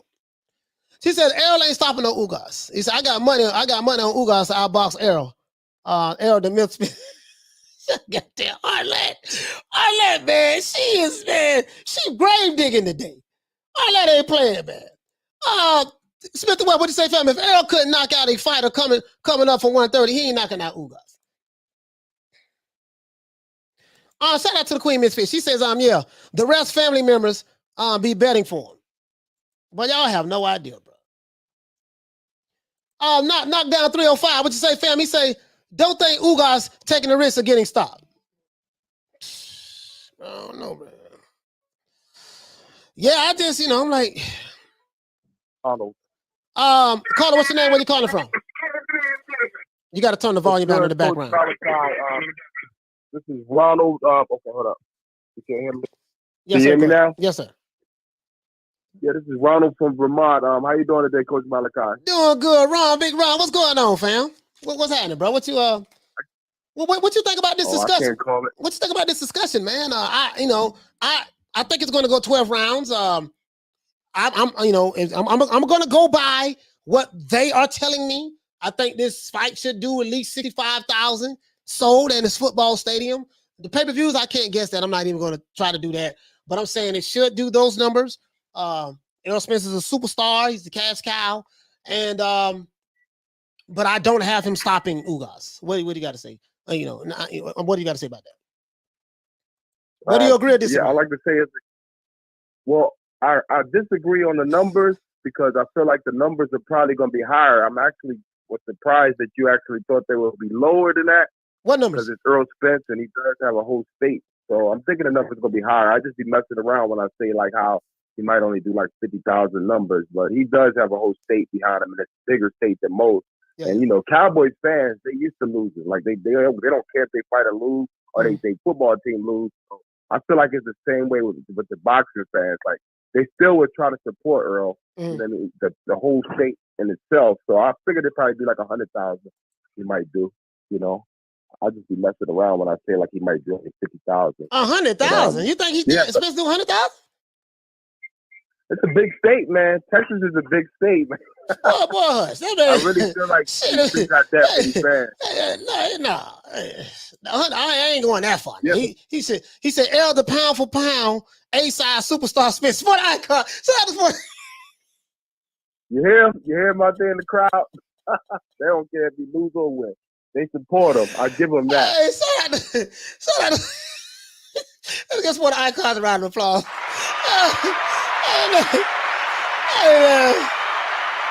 You know what, though, Coach Joe? I'm glad that you're going to the fight because we get a real feel of like what it really is. It's like journalistic integrity there at the fight. So that's like a big plus. So we can actually, judge it ourselves from what you tell us. What you see at the fight. Shit, the LDBC ain't even saying Spence gonna do 100,000. Ah, damn. Hey, I can't. You know what? I gotta give Earl that. Because I just know like how popular he is. So I'm gonna give him that. Whether it's with the Mexicans or whether it's with Ugas. You see what I'm saying? Like he does have a fan base. And they are pretty big. Yeah. Okay. We gonna find out April 16th how big it is. We're gonna find out. See, the proof gonna be in the pudding there. That you know my motto, man. Okay, I hear what you're saying. We gonna find out. April 16th, we gonna find out. Hey, we're gonna find out for sure. Shout out to my brother, man, Big Ron, man, Big Ron Figure from Vermont, man. Much love to my brother, man. Listen. Let's see. What's going on? Hey, 100,000. God damn. Whoo, hey, he said, what fan base? LDBC doesn't spend money on their fighters. Man, I ain't, man. That's what they say. That's what they say. Shout out to my brother Punch Perfect Box. What you say, fam? 100K? That's Chavez type numbers, man. Man, I don't know. I think Ron was joking. was joking, man. I know. He was being facetious. He was being facetious. R. says, I'm a big fish fan here, but 100K? Where he getting that from? Yeah, 100,000, man. Hey, R. West, yeah, 100,000, man. No, hell no. I think he was joking. He says only reason why I need to see this fight is see what happens at the end. Will the winner ask for the undisputed fight? Bro, hey man, Damien, that fight ain't gonna happen, my brother. I'm telling you, man. Bro, we might well let that shit go, bro. Listen, it ain't gonna happen, bro. It ain't gonna happen. Regardless of whatever anybody, I don't think it's gonna happen, bro. But I get what you're saying though. Call it what's your name, where you calling from. See who's gonna call out who. Call it what's your name, where you calling from. Hey, this is Vicky from Detroit. Vicky from Detroit. What's going on? What's going on, sis? So I want to link read. What you want to talk about? First I want to say I love your show. Watch it every day. You be having me cracking up. Me and my kids. I really appreciate But no, that. I didn't want to. Oh, no, you're welcome. But I just want to say, first of all, when Spence last fight, me and my husband went to that fight, and it was during COVID time, and basically it was like 2 seats, and then 2 seats was blocked off. Remember when social distancing was going on? Yeah, I remember that. So So whatever his numbers was, it was kind of that way because they had social distancing going on. But also, we seen Ugas fight Pacquiao, and I'm gonna say I don't know. I'm going with I'm going with Ugas. I seen Spence fight live. I see Ugas fight. I don't know. Something's just telling me that Ugas might be able to dominate and might be able to get him, especially with the eye injury and everything. I don't know. I'm gonna have to go Ugas on this one. My husband going with Spence, but well, Vicky, you might. I think this is the thing, right? Like you said, because of the eye injury. I mean, that was a serious eye injury. Ugas is going to target that eye, and it's something that somebody said in the chat. If you fight somebody like a Bernard Hopkins or one of those other guys, listen, he's going to target that eye, and if they get close range fighting, he might headbutt him in the eye. Accidental headbutt. Boom. Oh man, sorry about that. You all right, dog? Accidental headbutt. Like Ugas, I don't think that Ugas is just coming just to kiss the pinky ring and just it's yours. You know what I mean? So I think it's gonna be I think I think a lot of people need to watch him and Sean Porter fight to know exactly his style of fighting, because he ain't no joke. He ain't no pushover. And I think a lot of people don't know his style of fight. I think they call it Cuban style fight. He got a real, intense style of fighting. So Spence is up for it's an uphill battle. It's like you say, it's probably 50-50, but I'm gonna go with Ugas though. All right, hey, but listen, man, shout out to you, Queen, for calling in. Vicky, thank you so much. From Detroit, the D, and I'm gonna tell you something. I got Clarissa Shields all the way. I do not bet against Detroit. Oh yes, never. Don't bet against her. All right, you have a blessed day. Yes. Hey man, listen. I got Clarissa Shields beating the brakes off Savannah Marshall. Oh, bro, listen, bro. Boy, I know I'm giving some slack for that, boy. And I know DT3, he likes Savannah. A lot of people like Savannah, boy. I'm telling you, boy, I do not bet against Detroit. Never. I'm gonna lose with Detroit. Detroit and Ohio, boy, the Midwest fighters a motherfucker, boy. Shout out to Jay Miller, man. Give him a round of applause, man. Big Jay Miller, man, became a member, man. I appreciate that, my brother. He said, Sean, hey, shout out to the show, man. He said, Coach ain't wearing no goddamn dress. Stop it. Wearing no dress. What you talking about? What you talking about? Yeah, I don't know what you're talking about. I guess you're talking about somebody else. Well, somebody said wearing a dress. Oh, I don't know. I didn't even see it, to be honest with you. So, no, I'm paying attention to the Big Rod. He say, oh man, hey, Rod, yeah, Rod, you got everybody looking at you about this about 100,000. Ain't shit. And not the most diehard Spence fans. They said that shit. They like, man, this nigga crazy. Hey, shout out to Sweet Son. He said Cuban Olympic pedigree, win at all costs. Man, shit. But I know if it's me, shit. Nigga, please. If I'm in a championship fight, you got a detachment retina. We gonna see. I'm finna find out how good it is. Nigga, I'm headbutting and everything. Accidental. It's gonna be a couple accidents in the head. Like, cause when you do a headbutt, the referee be like, okay, I'm gonna warn you, or accidental headbutt, this, that, right there. Yeah, it's gonna be. I'm gonna do some Evander Holyfield type shit. Off the ripple. Just letting you know, off the ripple. He said Ugas is a safe, sound mind fighter. If Spence reached and positioning tags Ugas first, he might be held at bay and avoiding Spence to bully box and KO him. Yeah, I don't think it's going to be any kind of KOs at all, my brother, to be honest with you. I just think that, people want to see, and this is another thing, because people, according to YouTube channels, because I'm not hearing this outside of YouTube, but I'm just going to jump on that, what they say. He's coming off the eye injury. People really, the boxing world wants to see exactly what he does. That's why I think it's going to be like 70,000 there. 100,000, no, I'm not saying it, but about 70,000, 65,000, easy. It should do that easy. It should do that easy. ADD says that Cuban style boxing don't work in the pros. No, I mean, Ugas is a champion. He's a champion now. He's a champion. Shelton Moore say Marshall gonna Marshall gonna get her ass. Oh, okay. Yeah. She gonna get the brakes beat off of her. She gonna get the brakes beat off of her. Shout out to my brother James Brown. He said, member Army Strong. Hell yeah. Yes, sir. Carmen Serene, what you say, Queen? She says, Savannah hasn't done anything besides the amateur win. Man, look here, man. Bro, I'm taking all bets on that. I'm taking all bets on when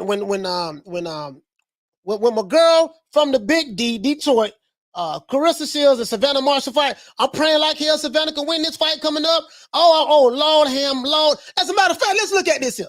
I want to show you something. He said, if they rob Ugas against Porter, you know damn well Ugas won't get a decision against Spence. No, I don't believe that. Shout out to Y2K for dropping that quarter of a bam dub on your boy. Hey, Leroy. Super chat received. Playtime's over, boy. Shout out to my brother Sport Icons, man. I appreciate that, fam. Hey, Y2K, I totally agree with you, bro. I totally agree with you on that. Man, there ain't no way in the motherfucking hell, man. Listen, bro. That's why I say, bro, listen, let me tell you something, bro. But not B-Hop. Yeah, B-Hop. Study B-Hop. Evander Holyfield, nigga, please. Well, we finna find out something. He said the top row is blocked out. So if it don't do the numbers, will be as high as Canelo. And yeah, it should be as high as Canelo. He's from Texas. He's from Dallas. Arlington is right there. Now I was saying Austin the whole time, but I meant to say Arlington. Arlington is right there. Yeah. He should easy. He should do 70,000. Easy. He say don't work in the pros. He beat Manny Pacquiao. Yeah, I totally disagree with that. I totally disagree about it. Don't work. I totally disagree about it. Don't work. I totally disagree with that. Sport Icon, what you say, fam? He says it sells out because the owner going to help Spence out like before. Yeah. Jerry Jones, I heard Jerry Jones bought a lot of those tickets too. Promoters, he's not a promoter, but they do that shit. Jerry E said last time Spence fought in Texas, half the people were there for Mike. No, not according to the narrative. The narrative was most of Texas Texas has a huge Mexican population. So when people tell me that, I say, what about the black population? The black population is pretty big. If you are a black fighter, you should be able to get your people to get behind you, and you should be able to sell out arenas and sell out fights because there should be enough black boxing fans that's going to support you according to the narrative. Then they'll turn around and say, well, we really don't support our own kind like that. Okay, that's not the Mexican boxing fans' fault. So then you say, okay, well, this state is mostly Mexican. I said, okay, well, Errol Spence is a black fighter. He has a Mexican wife, Mexican girlfriend or whatever. And then Ugas is Cuban. He got a bad tender on himself. So, according to the narrative, this guy is this superstar. He's this cash cow, like these channels are saying he is. He should be able to do this. So I'm just taking what they are saying and say, okay, I'm gonna take that and run with it. I'm gonna give y'all the benefit of the doubt. This is what he should do, and that's what I'm expecting. Now the pay-per-view, I'm not. I don't know what the pay-per-view gonna say. He said, Coach, you're fangirling with Shields. No, I'm not fangirling with Shields. I'm just telling you, I believe she's gonna beat the brace off of Savannah Marshall. I'm not impressed with Savannah Marshall. Just being honest with you, bro. I just, I'm not impressed with her like that. She's a good fighter. She's a great fighter. I just think when you run up on them Detroit fighters, I'm telling you, I just believe that. That's all I'm saying. I'm not a fan of I've been following Clarissa Shields since the Olympics. I've been following this girl before the Olympics. Her struggles. She came from poverty, pure poverty. So I just I think highly of her, but I'm not a fan girl of her at all. Shout out to the Queen Deborah Booker. Hey, okay. Let's see. Soul Brother, he say, sources say Porter was up on Bud. Then after Bud knocked him down, Porter was washed all of a sudden. Yeah, can't make this up, bro. You can't make this up. Can't make this up. You can't make it up, dog. Can't make it up. So that was sources say. All I know is I ain't betting against Christian Shields. Ben, what you say, family? Say, Coach, what do you think of Conor Ben calling out Eubank Jr.? I think Conor Ben need to be focusing on the welterweight division. I think Conor Ben needs to focus on just fighting the other welterweights. I think he's ready right now. I think he's ready. He said, Coach, I got $10 on Marshall. Okay, that's a bet. We got a $10 bet, Will. We got a $10 bet, my brother. We got a $10 bet. You got 10 on Marshall. I got 10 on Clarissa Shields. I can't. Coach, who you got in Serrano versus Taylor? I'm gonna be honest with you. I'm taking the underdog. I'm going with Serrano. I'm going with Serrano. I know Katie Taylor. Katie Taylor's a bad girl. I know Katie Taylor is a mofo. I cannot take nothing away from her. I just, I'm riding stake side on this. I'm gonna go for Savannah. I'm going for some Serrano. I'm just being honest with you. Win, lose, or draw, I'm riding with her. I think she's gonna pull off the upset. Caller, what's your name? Where you calling from? What's going on, Coach? It's Giovanni calling from Sacramento. Giovanni, what the league read, fam? What you want to talk about, my brother? Sack Town in the building. Not much, man. I only got. Yeah, you already know what it is, man. Hey, I only got a couple minutes, whatever. But like the thing I wanted to say real quick is just that it's crazy how people want to say who's a superstar, who's not. Mm-hmm. Like in my eyes, I think it's simple, right? Yes, like when Mike Tyson was around, Mike Tyson was the guy. Nobody could deny that shit. Mm-hmm. When Mayweather was around, Mayweather was the guy. Nobody can deny that shit. Canelo, at the end of the day, if you support him, like him, hate him, whatever it might be, right now he is the guy. That's just it. End of story. You know what I'm saying? Because and the whole narrative about who supports who though. Like I remember when Mayweather was doing his shit. Like my family split down the middle between Mexican and black, and the thing is like everybody wants to watch Mayweather fight. You know what I'm saying? Mm-hmm. Regardless if they're black, white, Mexican, everybody supported that shit. Yeah. So I feel the same way with Canelo too.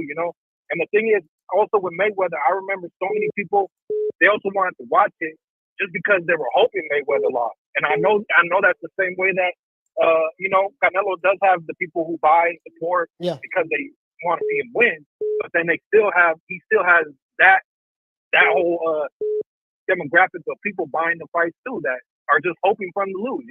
They want him to lose the belt. Same way with Mayweather. Mayweather had that hate. Canelo had that same hate. You know what I'm saying? How do you get him in the seat? Everybody's envious. Yeah. How do you get him in the seat? Whether they love you or hate you? Yeah, exactly.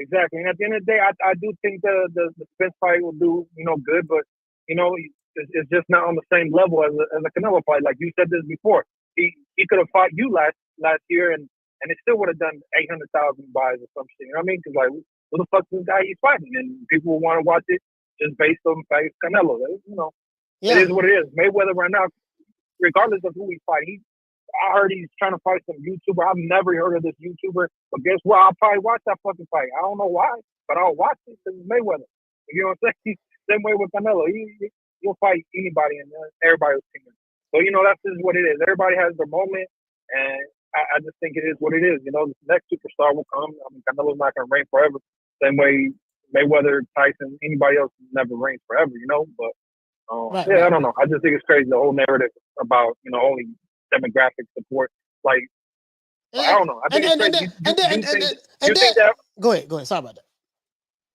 Oh, my bad. But you think only black folks support Errol Spence? Like, that shit sounds crazy as fuck. Like, everybody goes and supports that shit. Like, I don't know. Man, I get it. I can answer that. It's very easy to answer. People who love the sport of boxing love the sport of boxing. Boxing is a global sport.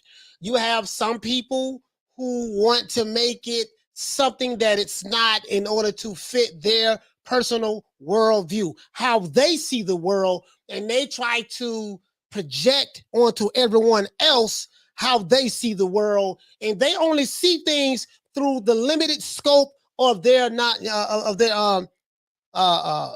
their ignorance, and that's just basically what it is.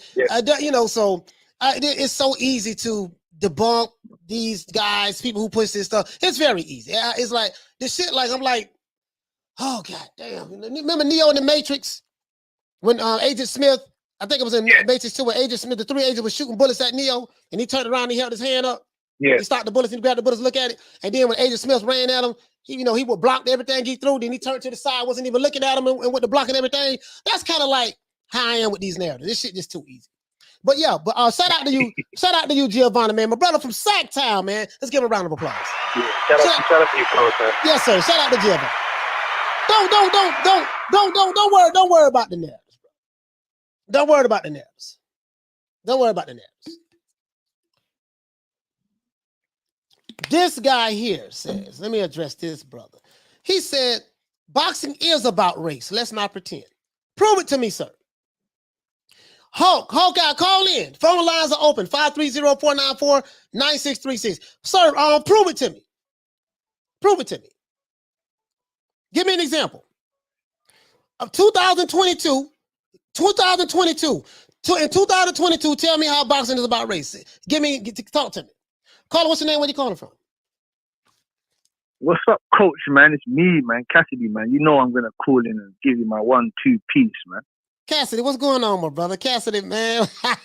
Talk to me, my brother. What's going on? What's up, man? Nah, man. I appreciate the shit that you opened up. Your phone. We got a bad connection. Your phone breaking up, man. Can you hear me? Yeah, I can hear you now. Yeah, man. I'm saying I appreciate the membership that you opened up. Like, you get me, keep that going and flowing strong. You feel me? Yeah. Hey, listen, Cassidy, call back, man, because I can't. Your phone is breaking up. It's a lot of. It's like I'm hearing every other word. All right. Yes, sir. Shout out to my brother Cassidy, man. Shout out to my brother Cassidy.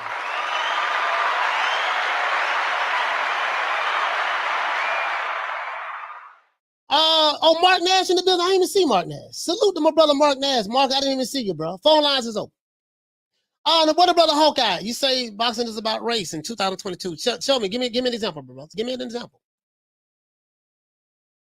Sir, you're not giving me an example. You say it's been like that since the beginning. That's not an example, sir. I need you to tell me, explain to me how boxing is about race. Give me an example. Give me an example of boxing being about race. Give me some kind of example. Don't tell me it's been like this since the beginning of the time. We're not talking about the 20s, the 30s, the 40s. Give me an example right now to tell me what you're talking about, my brother.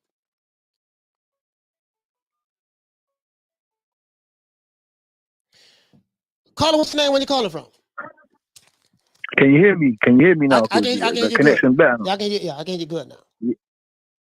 Yeah, man. I was just saying, man. I appreciate you get me. We appreciate the membership that you opened up, man. Keep that flowing and going strong. You feel me?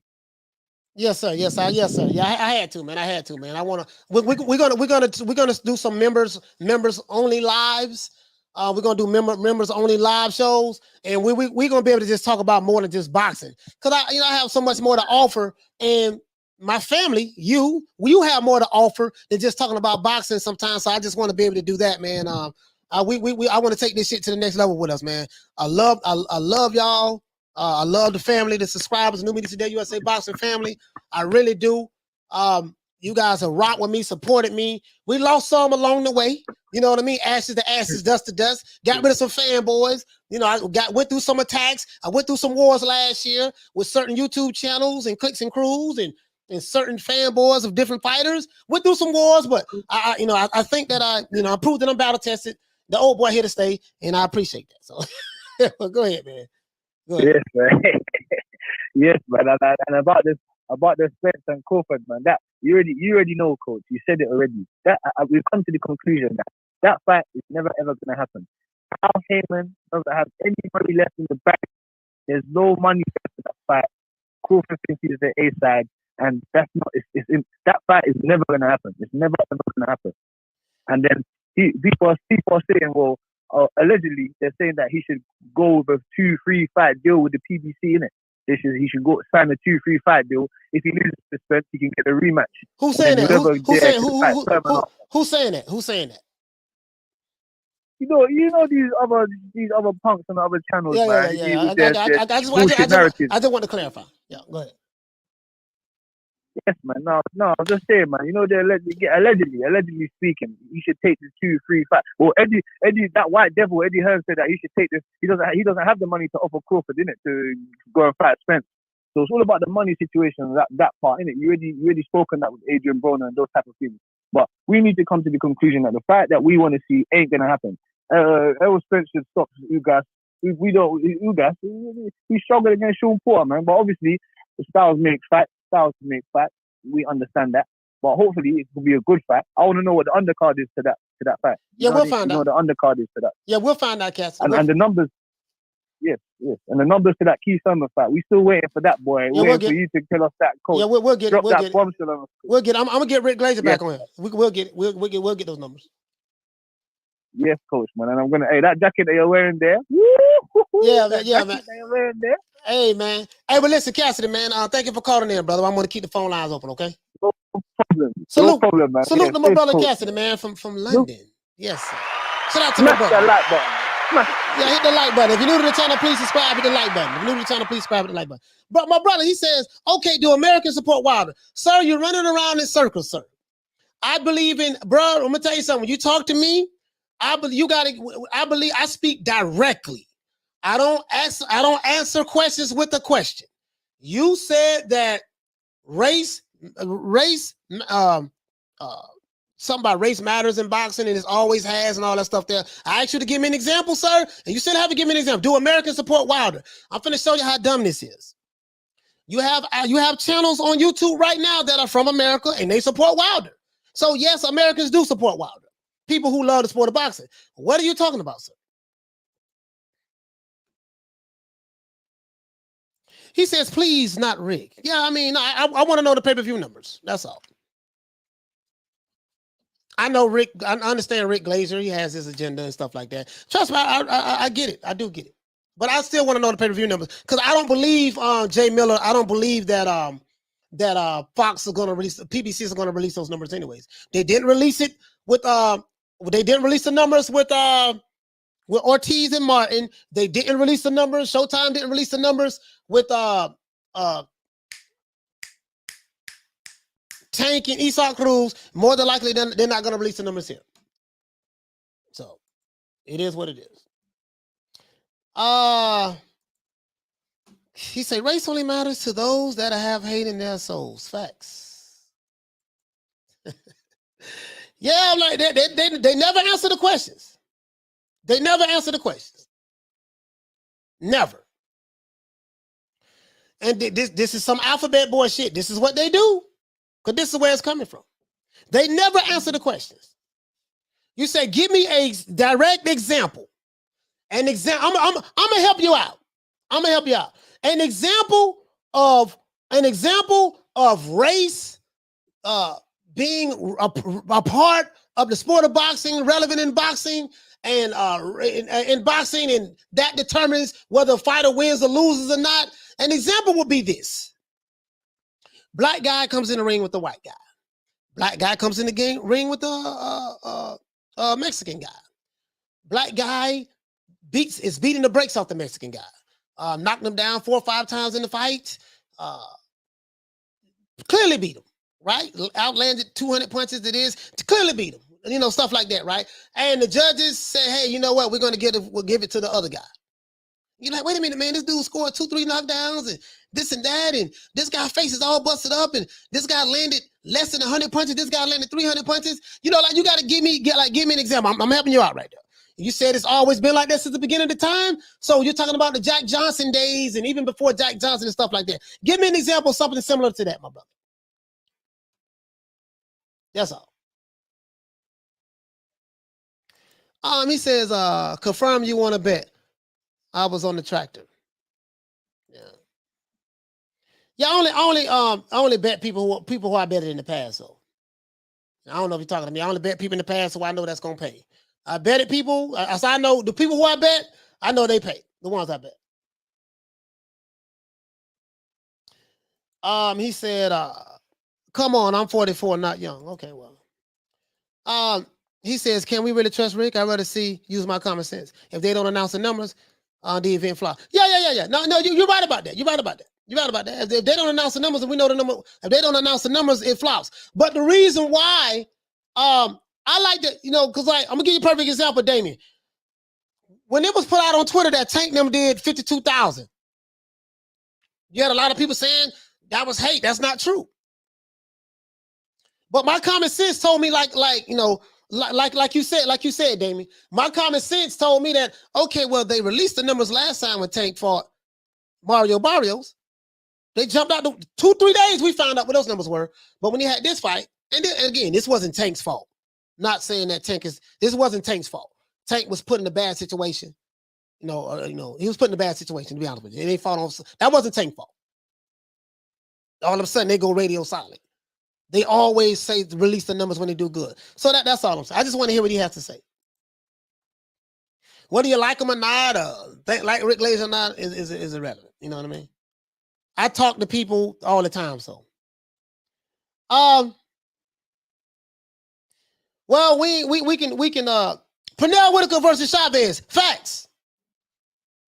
Pernell Whitaker versus Chavez is a good example. But did that have anything to do with race? It's one factor that you're leaving out.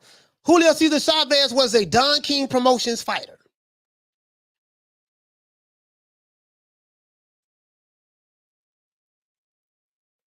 Julio Cesar Chavez was a Don King Promoters fighter. Let that sink in.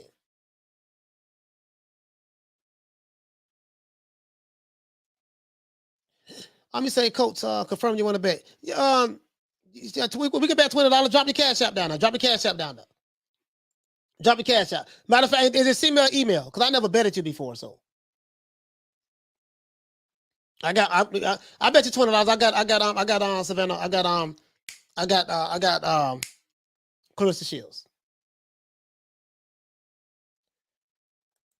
Yeah, Pernell Whitaker versus Chavez, but you gotta show me that was about race. Julio Cesar Chavez was a Don King Promotions fighter.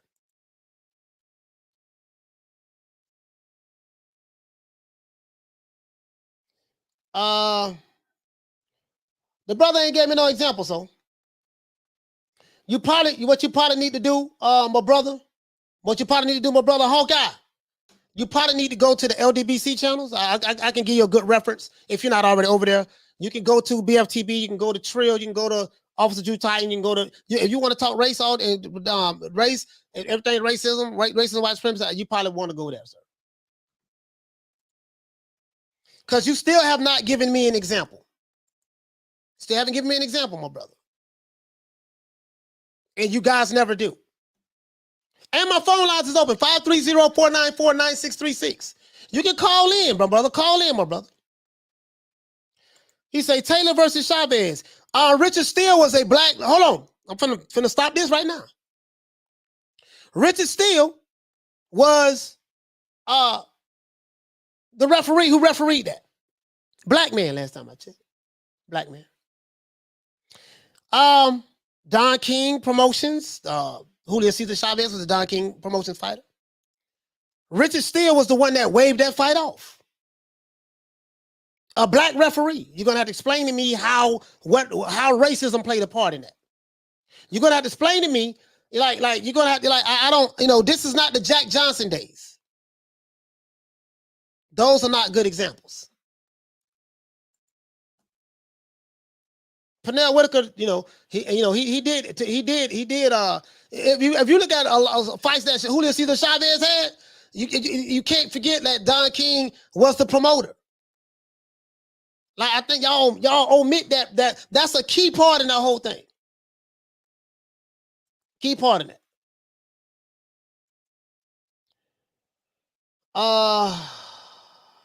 Jay Miller said, "How about the NBF rule? How about the NBF rule? What is that? Is that real? Is that true? if you say the NBF rule, you're gonna have to explain to me how Crawford was the highest paid fighter at top rank outside of Tyson Fury.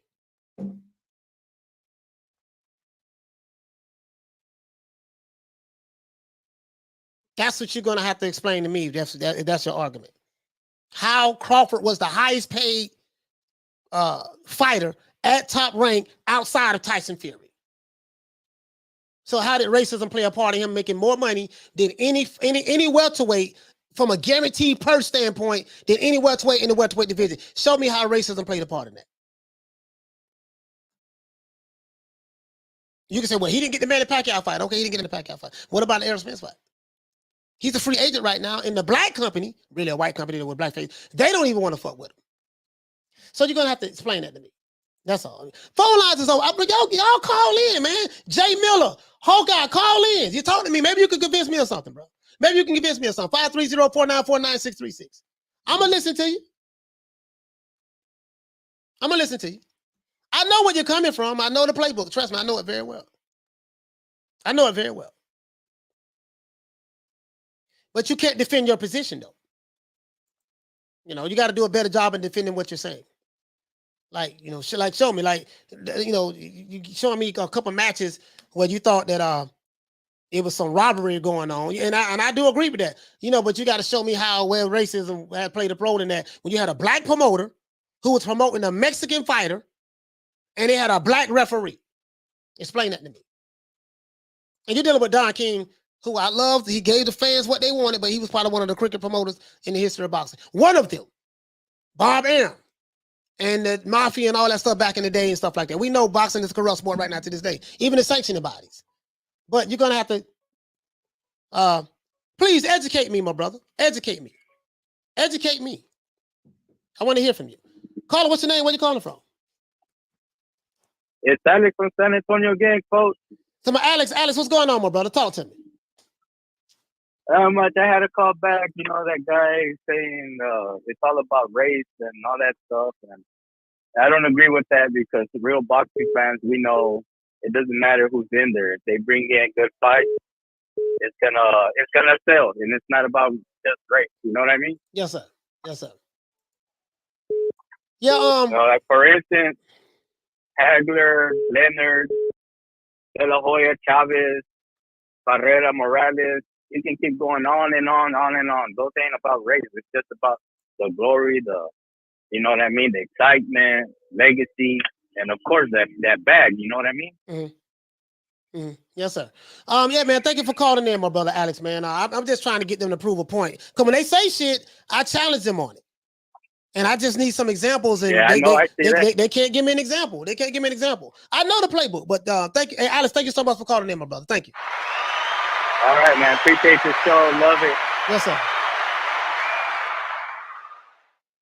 He says, I'm not going to get stuck on race, but you the one brought it up, brother. You brought race up. Now you can't defend your position. Now you said you don't want to get stuck on it, but you brought it up. You brought it up, brother, and then now you don't want to get stuck on it. You know, if you can't defend your position, you know what I mean? Like, I can defend my position. Any position I say, I can defend it. You know what I mean? Like, I'm gonna give you countless examples. But you know, I'm gonna need something. Yeah, but call in, man. I'm Hawkeye. He said I didn't bring it up. I'm just going by what I saw in the chat. Call in. Call it. It's about money over race. Yeah, I mean, you know. They'll say, oh, he's saying racism don't exist. I'm not saying that. Got all kind of isms. I get it. Trust me, bro. I get it. I know where you're coming from. I know where you're coming from. I was Jay Miller say just go. Jay Miller, call right back. I was on the phone. Call right back. Call right back, Jay Miller. Call right back. I see you called. I see your area code. Call right back. Call right back, my brother.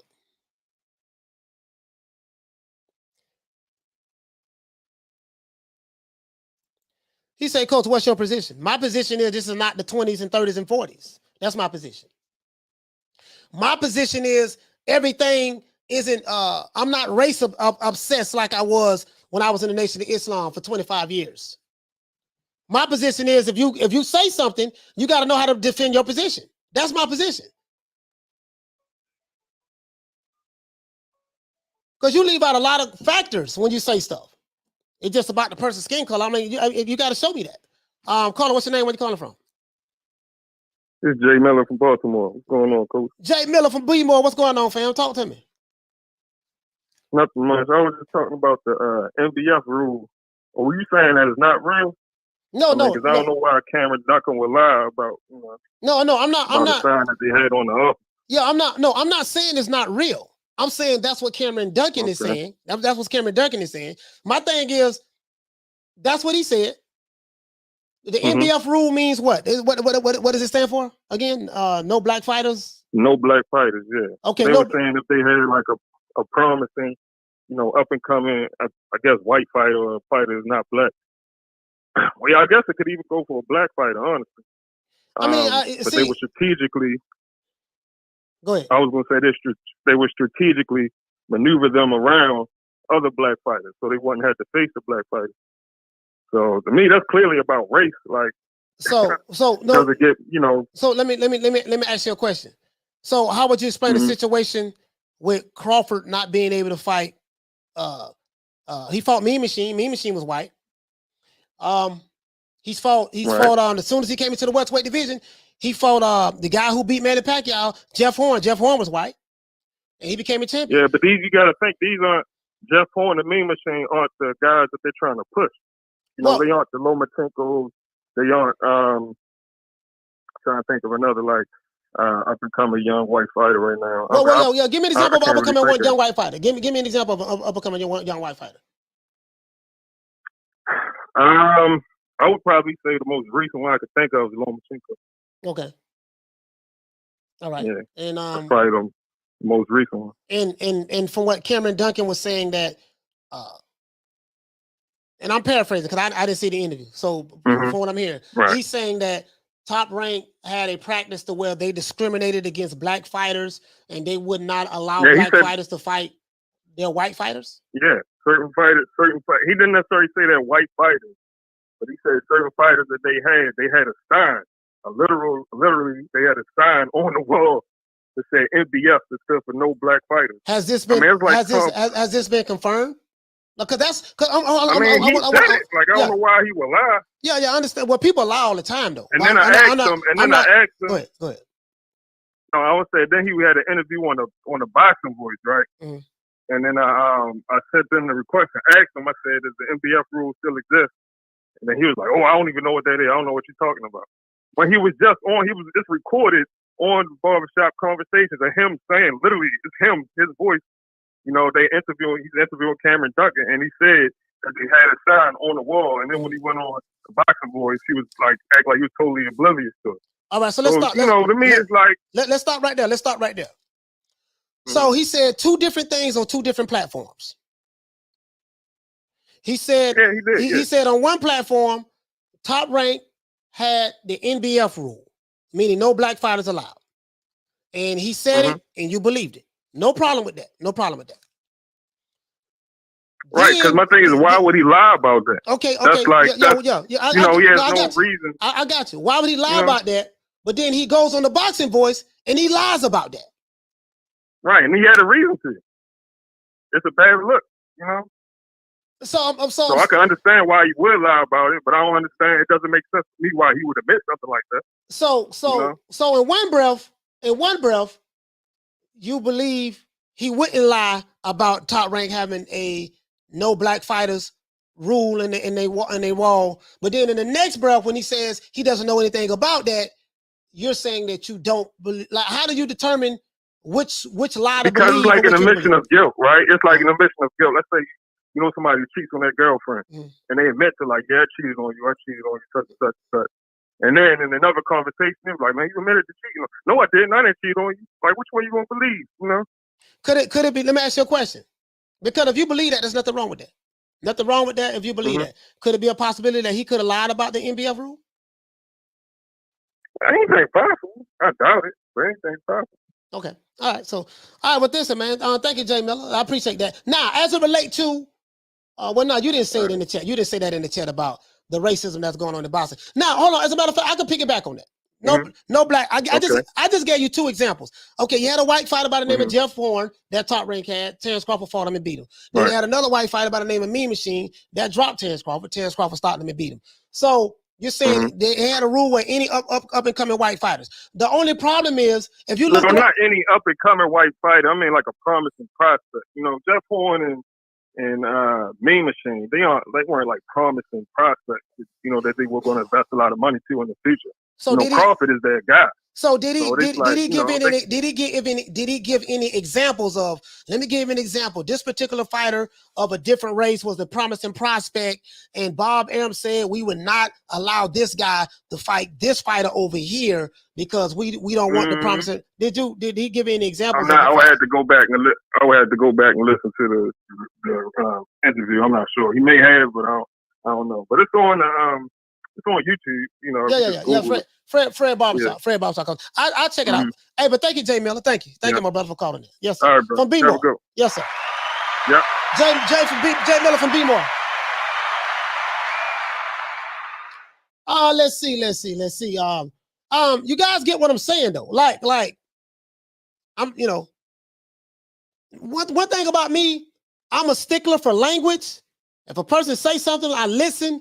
And I know the right questions to ask, right, just based on what someone says something. So, this guy said this. People believe that. And I think people believe that because they wanted to believe that. Now, it might be true what that guy said in one breath. But then when you go on another show, he says the total opposite of what he said on Fred's show. So which lie are you to believe? How do you determine I want to believe the first one because this is what I want to believe anyways about Top Rank, or I don't want to believe that he clearly lying? Like, how do you, I'm just trying to. I'll call her. Hold on. Call it. What happened to the damn phone? Call right back. Call back right now, caller. Call right back. For some reason, it wouldn't allow me to click over. I mean, that's all I'm saying. It's a lie in it somewhere. It's 2 lies. Which one is the truth? And how do you determine which one is the truth? Especially when there's nothing tangible, there's no proof that this actually happened. And then the person that's involved, he got paid more money than any fighter at Top Rank outside of Tyson Fury. So, I mean, I'm just trying to, caller, what's your name? Where you calling from? Damon Webster from. Hold on, my brother. Hold on. Damien Webster, where you calling from, my brother? You say Damien. Oh, Damien, what's going on, my brother? Damien, what did Nick read, man? Hey, man. I was just trying to chime in on the MBF rule and everything what the guy was talking about just last call. Yes, sir. Man, it is some, validity what he was saying though, man, because it don't matter. They pushing Crawford. So Crawford got, he the man. So all the money coming on to him. But as far as like him not getting the fight that he wants, it's been proven, that all the rest of the fighters who's like, that's not black doesn't get fights. Mm-hmm. Look at the Shakur. We already know about the Shakur thing already. Yeah. If they get pushed, it's a different thing. Your boy got robbed. What's the Kamsika? He's not African American, but he's black, and he lost that fight. Why? Right. Because they're pushing. Mr. T-Boy. But my thing is, so basically you're saying the reason why Canseco lost that fight was because the systemic racism that's going on in Top Rank. They have a rule to where if but both of these guys are non-white fighters, so they said, okay, Canseco is black from Brazil. We're gonna make sure that he doesn't beat the white Mexican guy in Oscar Valdez. So you saying that's an example, and you saying Shakur Stevenson and Oscar Valdez is in the process of fighting each other now. And some would say the Crawford lawsuit had to play the role in that, but you're saying that. Let's say they don't. You're saying they don't. Oh, hold on, it's not a confirmed date, but hold on. I'm going somewhere with this. You're saying that okay, it's not a confirmed date. Oscar Valdez and Castillo Stevenson is not fighting, so this is maybe more proof. I'm not saying you're saying this, but this may be more proof that they have a black fighter NBF rule, right? But the same guy who said they have that rule went on another platform and said that they don't have. He doesn't know what he's talking about. Now, that's one part. And two, I can go to another promotional company, a black-owned promotional company, well, it is white-owned with black face, but a PBC, Gary Russell Jr. has been trying to fight Leo Santa Cruz, and he has not been able to fight this guy, right? We know this, they haven't fought yet. What role did racism play in that with a different company? And the owner was black. Right. You get what I'm saying? Like, I can give you countless examples of, I don't think it's, I'm just saying for me, like, I'm going to need something more tangible. Like, okay, how do you come to the conclusion that racism was the reason why this particular fight didn't happen? That particular fight did happen. This guy said they had an NBF rule at top. Right? Listen, I give two fucks about Bob Arum. I don't even like the guy. I don't like Bob Arum, but I haven't liked him since the 80s. But you did one time when you were on your show. Well, coach, you did say one time. You know off the break that you know this guy's racist. You know he's racist. You know he got bad intentions, and you don't fuck with the guy. You know that he's racist. It's just your personal decision. That's how you sell. Why would you say that? Come on, it's like what they got with the franchise champion. They said one thing the first time, and they changed their mind. You know, the second time he said something what you gonna believe. First thing he said, but we're going by the conclusion of how you carry yourself. Mm-hmm. He sees them, you know, when it comes to the franchise belt. Have you not seen a black fighter get the franchise belt? No, Wilder didn't get it. You know, he held the WBC belt for so long. You know, Gary Russell didn't get it. Did Wilder and Gary Russell petition for a franchise belt? Like Lomachenko did. Say that again. Did Wilder and Gary Russell petition or ask for the franchise belt like Lomachenko did? I don't think they're warriors. You know, as black fighters, we got too much pride. Black fighters not gonna do that. You know, that's for them. They need help. You know, the other people need help. I'm not no racist, but they need help.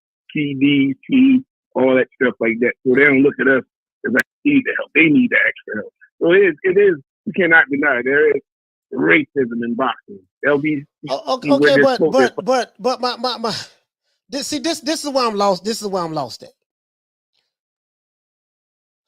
Jack Johnson, Sugar Ray Robinson, stuff like that, right? These guys, you had the Jim Crow era, stuff like that. If you got caught with a white woman, you know, Jack Johnson, when he was going to certain fights, he had to see people hanging from trees. You know what I mean? When he was going to a fight, nigga, you better not win this fight or this was going to happen. He was still beating ass and stuff like that. I'm saying in 2022, what examples do we have where you can say, you know, the Crawford example is the worst example I've ever heard of. You're telling me that a white promoter and Bob Arum, now how I feel about Bob Arum has nothing to do with what you guys feel about him. I feel the way I feel about Bob Arum from the 80s. What you guys feel about Bob Arum is something totally different, right? Because, you know, but I'm going to say this. You're going to have to explain to me how, if they have this NBF rule, why would they pay this jet black man from Omaha, Nebraska, more money? A fighter who the promoter admitted that I'm losing money with. Why would you pay him more money than you're paying White Lomachenko, than you're paying Oscar Valdez, than you're paying all of these other non-black fighters? Why would you pay him more money than you're paying everybody, the guy who you're losing money on, in one breath, if you're racist against him? Because you can't deny his talent. You can deny all the colorism and everything that takes place in boxing, but you cannot deny the man's talent and his power and his knockout power. The man is a skilled boxer. I don't think they plan for him to be where he is right now. So, you know, it's like they're taken back by how good he is. You know, so you can't just keep not paying the guy. You seeing what he's doing. He's been famous for what, 8 years straight, pound for pound list. So, all right, brother. I mean, what you saying don't make sense to me, my brother. But I respect it, man. Shout out to you, bro. Where you from again, my brother, Damien?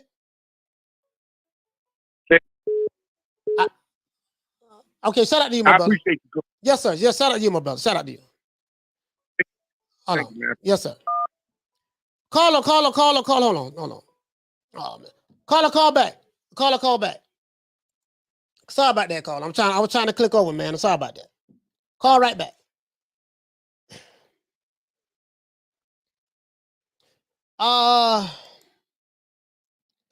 There you go. Call right back. Yes, sir.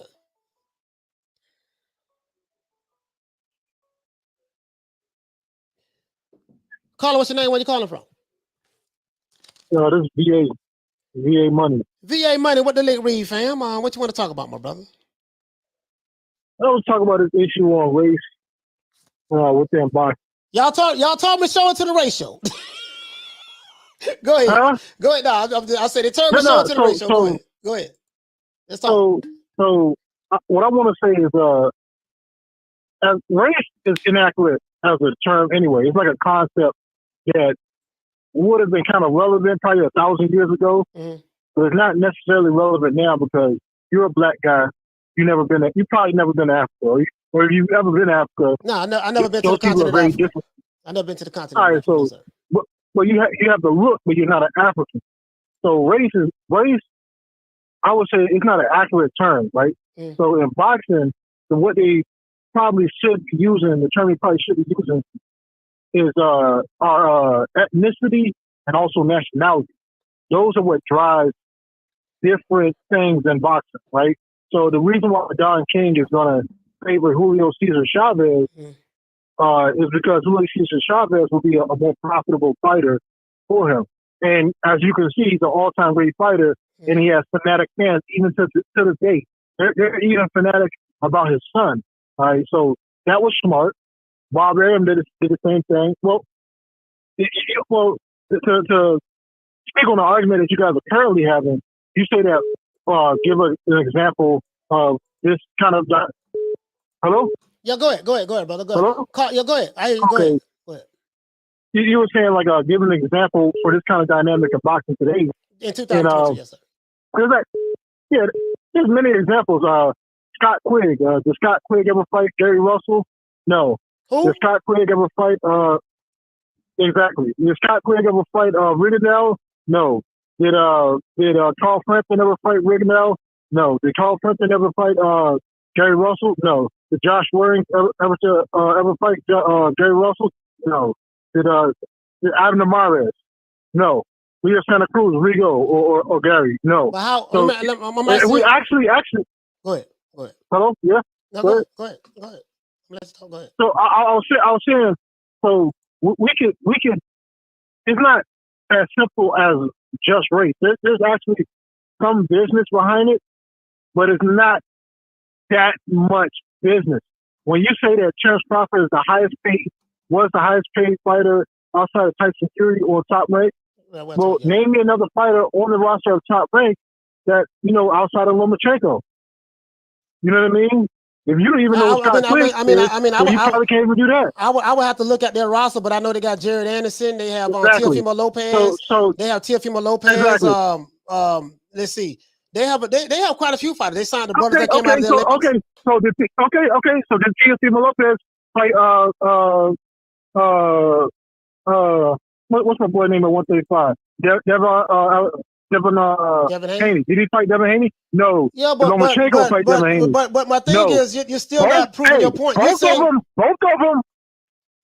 You're saying that the reason why these fights fight Devin Haney. You're saying that the reason why these fights haven't happened because of their skin color. That's what you're saying, right? Yes. Okay. I totally disagree with that. But hold it. Don't oversimplify. So there's business to it, but it's also skin color, right?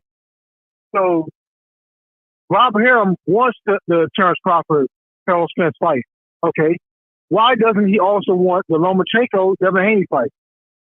What does that I'm not answering your question with a question. Yeah, I'm just giving you a dynamic. Yeah. I'm gonna answer that for you. All of these promotional companies are pretty much having in-house fights. Gary Russell Jr. is a PBC fighter. I'm pretty sure. I know you know that. Uh-huh. Oscar Valdez. Leo Santa Cruz is the PBC fighter. There were several fighters that are with the PBC that Gary Russell tried to fight. Now, according to what they tell me, PBC is a black-owned company. We say several. You said several. Who's several? I'm just saying, like, it was a couple fighters he wanted to fight that was with the PBC. Leo Santa Cruz. Okay, so why did that fight didn't happen? Was that because of race? Like, my thing is, but you're coming to the conclusion that the reason why a black fighter did not fight a white fighter, or a black fighter did not fight this Hispanic fighter, it was because of race played a part in why these fights didn't happen. And I'm saying, well, how do you know that? And you're just saying that because the fight didn't happen, that's what it was. Like, and that's not just because you say that's what it was. Hold on. What you can say is, I believe that's why it didn't happen. If you're saying you believe that, okay, there's nothing wrong with that. You can believe what you want to believe. You know what I mean? But can you prove it? You got to give me something other than, okay, well, this fight didn't happen. This is why. You know what I mean? Like that. Like I'm not following. All right, let me give it to you. Because so it's not exactly a science, right? You know what I mean? Whenever you're talking about something that you think like we can go to the why doesn't Brian Flores have a job in the NFL, even though the overwhelming bulk of coaches in the NFL are mediocre at best. Right? It's not just that he's black. It's a long list of stuff, and then him being black doesn't help, right? So that's similar to the situation. Let me describe it another way. All right, so escorts, right? High-end escorts, right? They're not going to be messing around with black dudes. They put that in their post, right? Don't ask me how I know this, but they put that in their post, right? But if they don't have that in a post, if you can assume that a woman is seeing black dudes, the worth goes down. Right, so boxing is the same thing as prostitution, right? Whether you know this or not, whether you understand this or not, boxing is prostitution for men, right? You get in there and you sell what men are supposed to be good at, right? You sell your masculinity, right? All right, I don't want you to filibuster this. I just want you to summarize it. So basically, what you're saying is, there's racism in boxing. If you lose to a black man as a whatever kind of race, right, your quality will go down, right? So, well, not always, but this is one of the things that they look at when they're matching up fights, right? I need you to summarize it right now. Because right now we've been on the. I'm just gonna summarize it. You believe that racism in boxing, Bob Bam is racist. No. No, I don't use the word racism. Okay. I'm saying that ethnicity, and also nationality, it drives boxing. It drives boxing, and it reflects itself in the business aspect and also the matchmaking aspect. That's all I'm saying. I don't use the word racism because it's not an accurate term. It's not an accurate concept. Okay. All right. Thank you. All right. Shout out to VA. Shout out to VA money, man. Shout out to brother VA money. I appreciate you calling, man. Shout out to Con Sonery for dropping that 279. Bam! Super chat on your boy. Hey, Leroy. Super chat received. Playtime's over, boy. He said, "What did I just walk into?" Hey, man. Y'all don't. They don't turn my channel to the LDBC channel today. Oh boy, this is well. You know what I think? I think the problem is people misunderstand what the definition of racism is. And it's an overly used word. Been wanting to say this. It's an overly used word. It's a misplaced word, is what I'm saying. Caller, what's your name? Where you calling from? Rick from San Antonio. What's up, Coach? Rick from San Antonio. What the link read, fam? What's up? So I just wanted to touch on the initial topic, which was the Ugas and Spence fight. Yes, sir. Too many people are sleeping on Ugas. I think it's a good fight. Don't know what's up with Spence's eye until they get in that ring. So I just want people to be leery. Yeah. Ugas is solid. And then when it comes to how him selling out the stadium, I don't know, man. I don't know if he'll surpass Canelo. I mean, it is his hometown in Dallas, so I mean, it'll be interesting. I think it'll get people's attention. Yeah. Now, will it compete with selling out versus what Canelo did, I don't know how that's going to play. But I like to fight either way. Yeah. Now, the topic that you guys... Go ahead. No, go ahead. Sorry about that. I was agreeing with you. No, the topic that you guys were touching on, the NBF, no black fighter rule. So there's I think there's a lot of people listening to other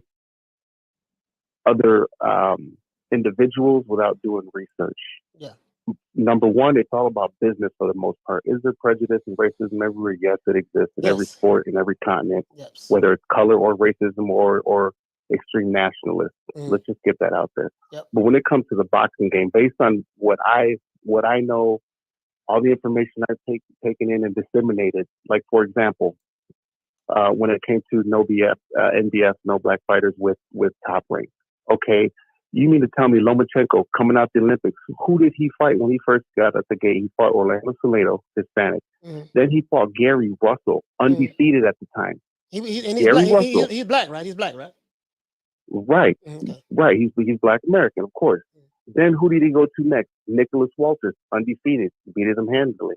Then who did he go up to after that? Rigondeaux. Nationality-wise, yeah, he's Latino, but race-wise, he's black, right? African. So then we're going to we'll fast forward and go to Richard Comey. Yeah. So to me, that it has nothing to do with race when it comes to that. At least there's no proof coming out from what some of the callers have said. Why would Aaron put his prime stallion in there? So my question to some of the people who are saying these things, well, how come Jamal Charlo, I like Jamal, don't get me wrong, but how come none of them ever fought Lara? How come none of them ever fought Andre? Andre rolled up on these guys. How come they're not fighting each other? So none of them have prime black fighters in their belt. If anything, they got a lot of Europeans and Eastern Europeans. Yeah. Charlo's best fight, Jamal, is Derevianchenko. Man, you know what, man? Rick, you just blowed that whole narrative up because, like, I was going to go there too. I said, listen, bro, you're going to have to explain to me how come some of these other black fighters are not fighting black fighters.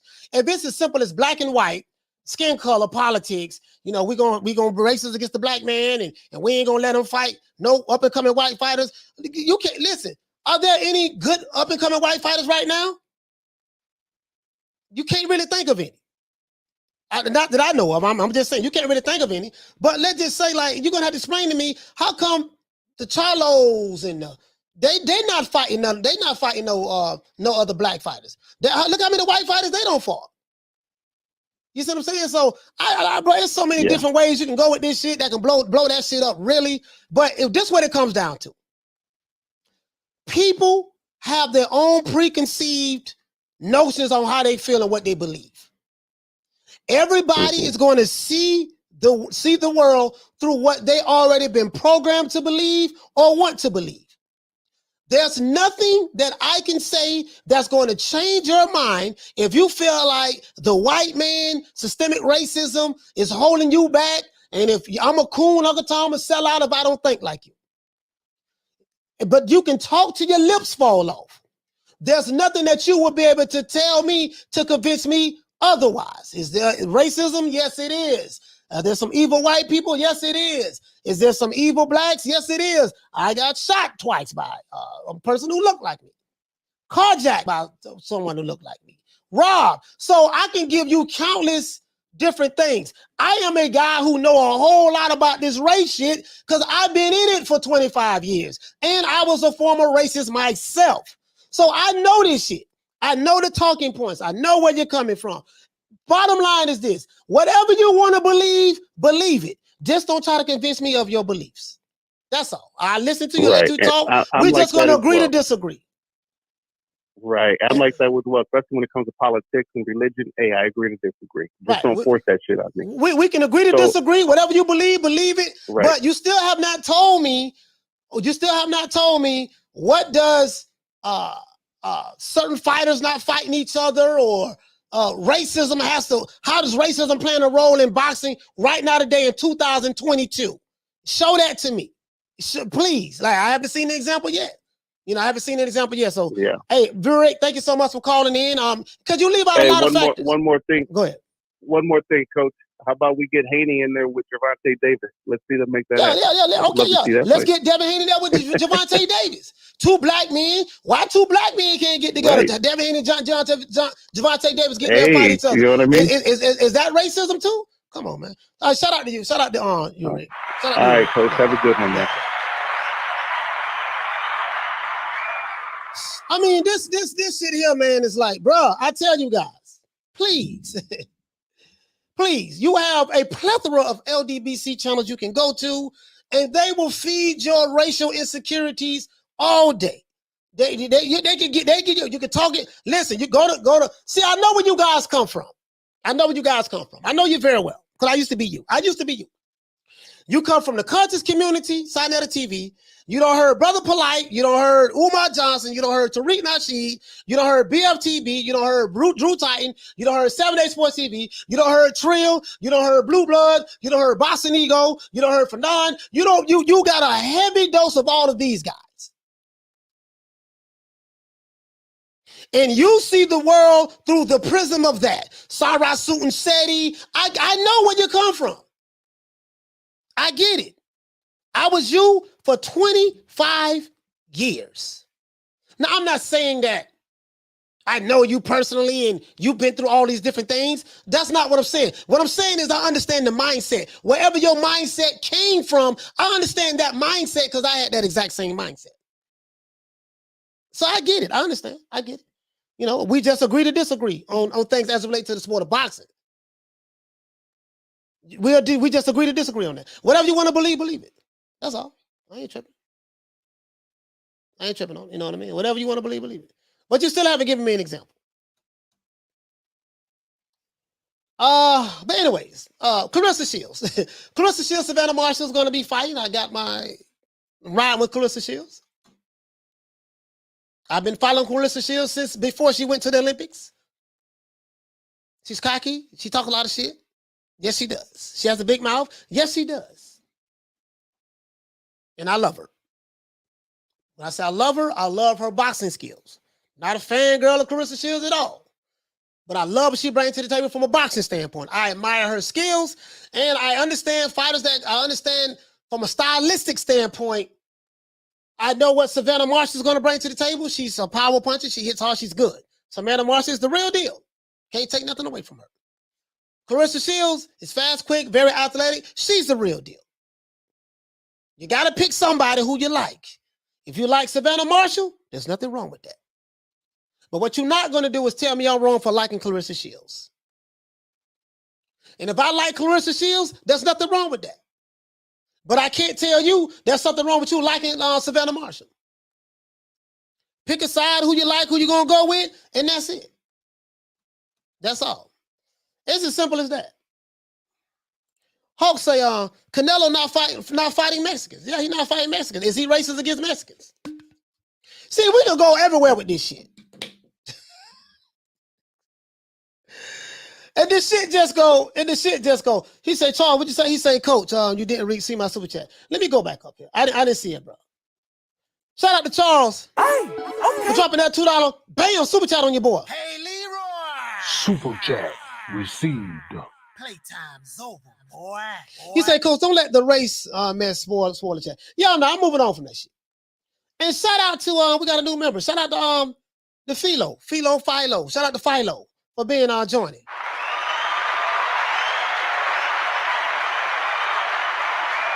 Shout out to the Queen, Bless 365. Hey, okay. Swapping that half for bam, dub on your boy. Hey, Leroy. Super chat received. Playtime's over, boy. The Queen Bless 365 says, so let me get this straight. Supporting your own people kind of makes you racist? No, it doesn't. We are tribalistic by nature. Nothing wrong with human beings are tribalistic by nature. To deny that is just denying nature, human nature itself. If that's the case, everyone is racist. Make that make sense? Yeah. For the most part, if you're gonna go one way that way, then you gotta go hard. If you're gonna go hard left one way, you gotta go hard right the other way. There's no in between. Shout out to my brother Chick. What's up, baby? Hey, okay. For dropping that quarter of a bam dub on your boy. Hey, Leroy. Super chat received. Playtime's over, boy. He says, sup, baby? Boxing matches are made based on profits, nothing else. Man, listen, man. Everybody got their own opinions, whatever.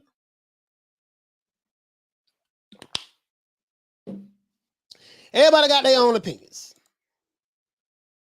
Louis James says he's been fighting Mexicans his whole teenage years, grown in Mexico. Maybe Canelo is tired of beating up Mexican people. Yeah, you make another valid point. He don't fight, bro, this shit is crazy. But I know where it's coming from in boxing. It's coming from one community. They stuck there. I ain't got no problem with it. It is what it is.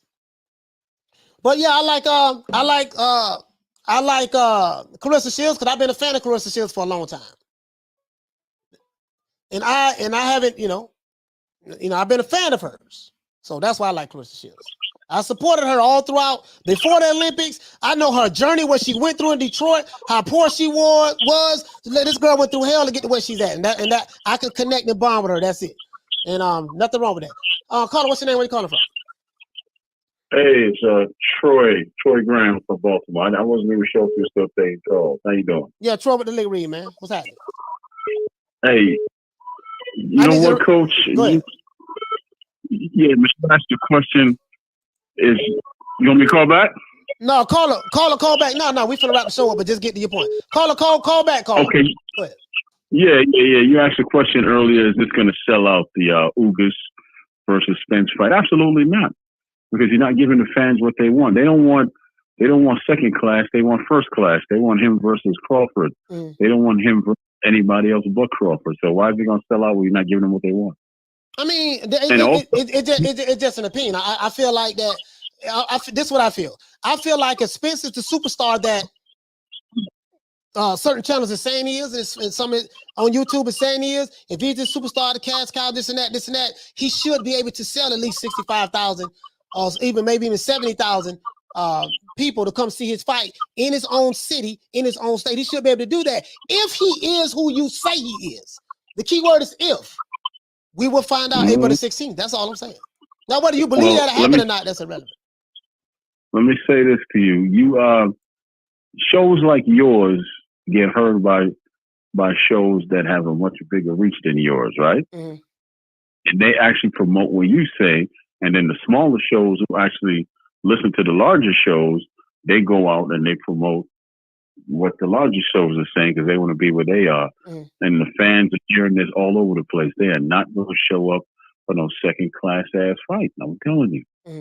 That's when you play that drop before I drop off here. Oh, okay. What do I talk about? Sticky to Nicky. No. Otis. Oh yeah, Otis. Yeah, but man, Otis. I ain't playing Otis all day, man. Ain't nobody coming to see you, Otis. Ain't nobody coming to see you, Otis. That's right. Hey, shout out, man. All right, brother. Shout out to Troy, man. Shout out to my brother Troy, man. Give him a round of applause, man.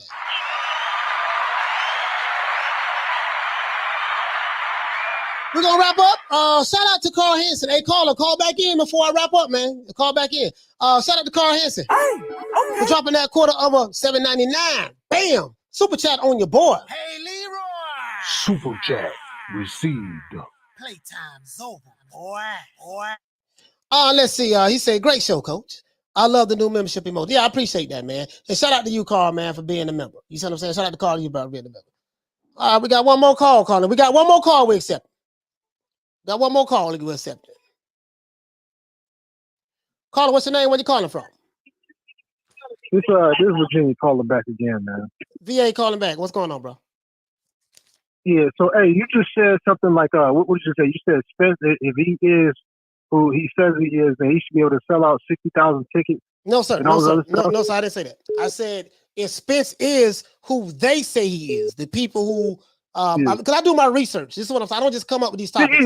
I do my research, so I'm hearing the chatter and stuff like that. So I'm saying, okay, if he is a superstar, you got to understand, I'm 48 years old, so I've been through the era of superstar fighters.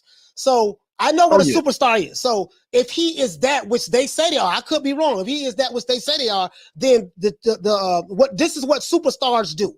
They do certain kind of numbers. This is how you know what a superstar is based on his drawing power, his ability to be able to sell, his ability to be able to generate revenue. So according to the definition of what a superstar is, and according to what the they-sayers are saying on some of these channels and their subscribers, he should be able to do this then in his own city, in his own state. That's what I'm saying. 100%. Yes, sir. But let me ask, my problem with that is why is this even a relevant conversation? Why is this even something that we're talking about? It's not. Are we going to discuss? Yeah. Are we going to discuss the business behind Tyson Fury and how much he sold out when he fought Otto Wallace, or who's the other guy that he fought? Are we going to discuss? You know what I mean? What's the name? What's the guy named the Russian guy at 175 who didn't sell shit out, but he's a great fighter? Either one of them, Bivol or the other guy. Are we going to discuss those guys? When they don't sell shit? What about Lomachenko? What about Lomachenko and his inability to really break out into like being an absolute profitable fighter, given the fact that he actually has a very beautiful style? Are we going to discuss that? He's Lomachenko is white, so he should be able to do that according to the narrative. But my point is this. I'll say all that to say this. All right. So when those guys, those simple-minded people claim that there's racism driving boxing, this right here, this conversation is exactly what they're talking about. Right? I'm gonna be honest with you. I don't get down with that racism shit, but this is why a lot of people tune in to shows like this. They want to say negative stuff. They want to tear down black whatever. Whether you be a fighter or whatever. You can go on. Listen, I'm subscribed to Filipino boxing channels. I need you to wrap it up, brother. I need you to just get to your point. All right. So one thing you're not going to see on a Filipino boxing platform is black people going up there talking shit about Filipino fighters. All right, but you will see people talking crap about PBC, thinking that it's a black organization in the comments. You're not going to see people talking shit about the Zone inside of the Zone supporting platforms. What is that? Now that's a rhetorical question. I know what that is, right? And that's what they call racism. Even though I'm not one of those guys, I don't bang with the racism shit, but it's an inconsistency, right? That's what I do. I will admit it's an inconsistency, and it's an inconsistency along the lines of ethnicity and nationality, right? Okay. That's period, point blank period. You're proving these people who are claiming that there's racism in boxing. You're proving them right, because your conversation is some nonsense that ain't got nothing to do with two people going in there fighting. Ugas is a champion. Sir, how did he become champion? He beat Pacquiao. Now he's fighting Errol Spence. This is a unification fight. Is that not a good fight? Yes, this is an important fight. Because after this, then they can have undisputed with Charles Crawford. VA, you sound very emotional right now, but I'm going to break this down for you. No. If you was listening to the show, I specifically said that what Errol Spence and Ugas sells, it means nothing to me. I care nothing about it. Okay. Let me break this down. Yeah. I care nothing about it because it has nothing to do with the fight. I specifically said that. Let me repeat, just in case you forgot.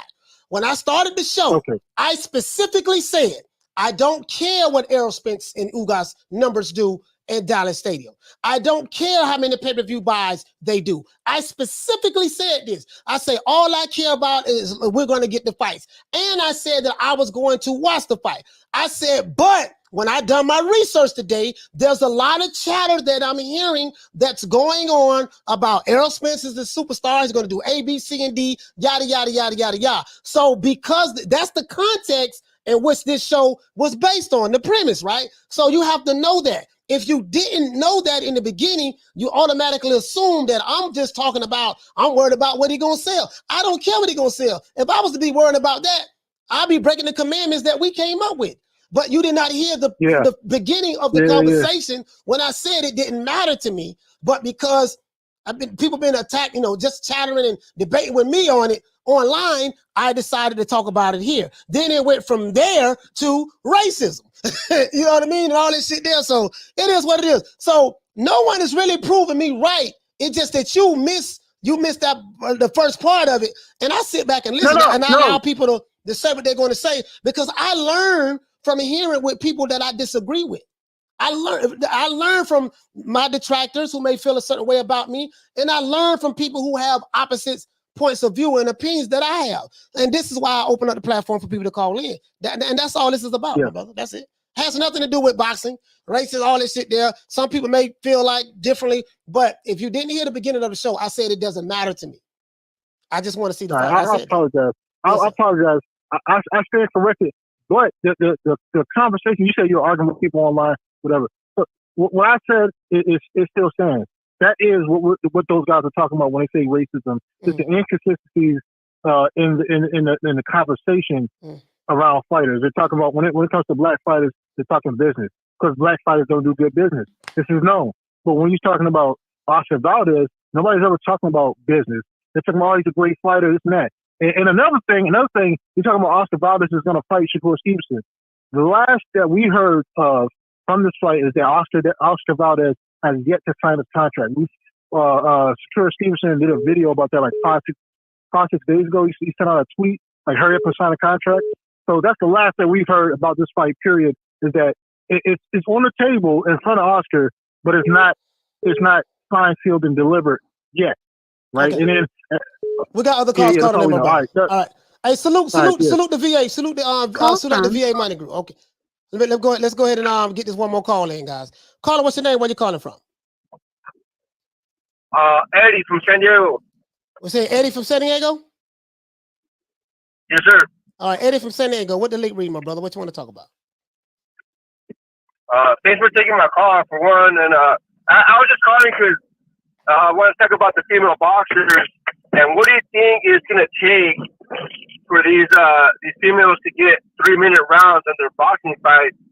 Because I believe, there's some great fighters out there, and they got to get that publicity and get known, because they've been giving us some good fights, man. Man, the women fighters, man. I'm so proud of these women, man. Amanda Serrano's, Clarissa Shields, Savannah Marshalls, just Katie Taylor's. I'm so proud of these women, bro, because it doesn't seem like Alicia Baumgartner's. They giving us really good fights, and it doesn't seem as political in the women's boxing as it is in the men's boxing, and it's just a lot of, bro. It's like. I'm gonna say this. I'm very proud of where women's boxing is at right now. I think that, and I never thought I'd say this. I think that by Jake Paul being a promoter now, he's helping these women get paid more money. What we're seeing with Amanda Serrano and Katie Taylor, him just coming in the game, doing that. You damn YouTuber. So I'm really happy, man, for women boxing right now. I'm really happy for women's boxing, man. And I may end up starting watching more women's boxing because it's too many beta males in boxing. Too many beta males. These dudes is betas, man. It is like, but anyways, yeah. Go ahead, my brother. But answer your question. I got a lot of love for them. Yeah, me too, man. I respect them. I'm telling you, man, they put all the heart out there. They get down, bro. You know what I'm saying? And I would just like to see them get more publicity. And sometimes there's fights where if they had that extra minute, they can take out that opponent, or I just think, they're doing really good right now for them, And 3-minute rounds. I think the women need 3-minute rounds. So we'll see how it works out. But Eddie, man, shout out to you, my brother. Shout out to Eddie calling from San Diego. Thank you, Coach. Yes, sir. All right, guys. Phone lines is closed. I can't hear this goddamn show. I can't hear the show because the goddamn phone lines is closed. We ain't taking no more damn calls. Shout out to Gabby. Hey, okay. For dropping that quarter of a bam dub on your boy. Hey, Leroy. Super chat received. Playtime's over, boy. Gabby says some of them dudes from the LDBC be sounding like Oswald Bates, sounding pro-black, but making no damn sense at all. Salute, Coach. Reese Matt, what you say, fam? He say, Coach come from the era where the heavyweight champion Ali had star power on the level of Elvis Presley. As talented as Bud and Spence, they don't have the level of star power. James Brown said, Coach, you're patient as hell with this dude. Yeah, you got to listen to people, man. You got to listen to people. Dragon Led said, that's signed, I heard. Yeah, I heard it was signed too. I wasn't going to correct the brother. You got to let people talk. He said, Bless said long-winded. Oh, VA buddy, boy. VA buddy got heated, boy. Oh, boy. Oh. Yeah, man. Shout out to everybody, man. I'm glad we got the members only, because we're going to have a members only live. Well, this is the phone line's going to be open for the members. We just going to talk, man, and chop it up, man. Let's give everybody a round of applause, man. All right, man. Oh man, this is it, boy.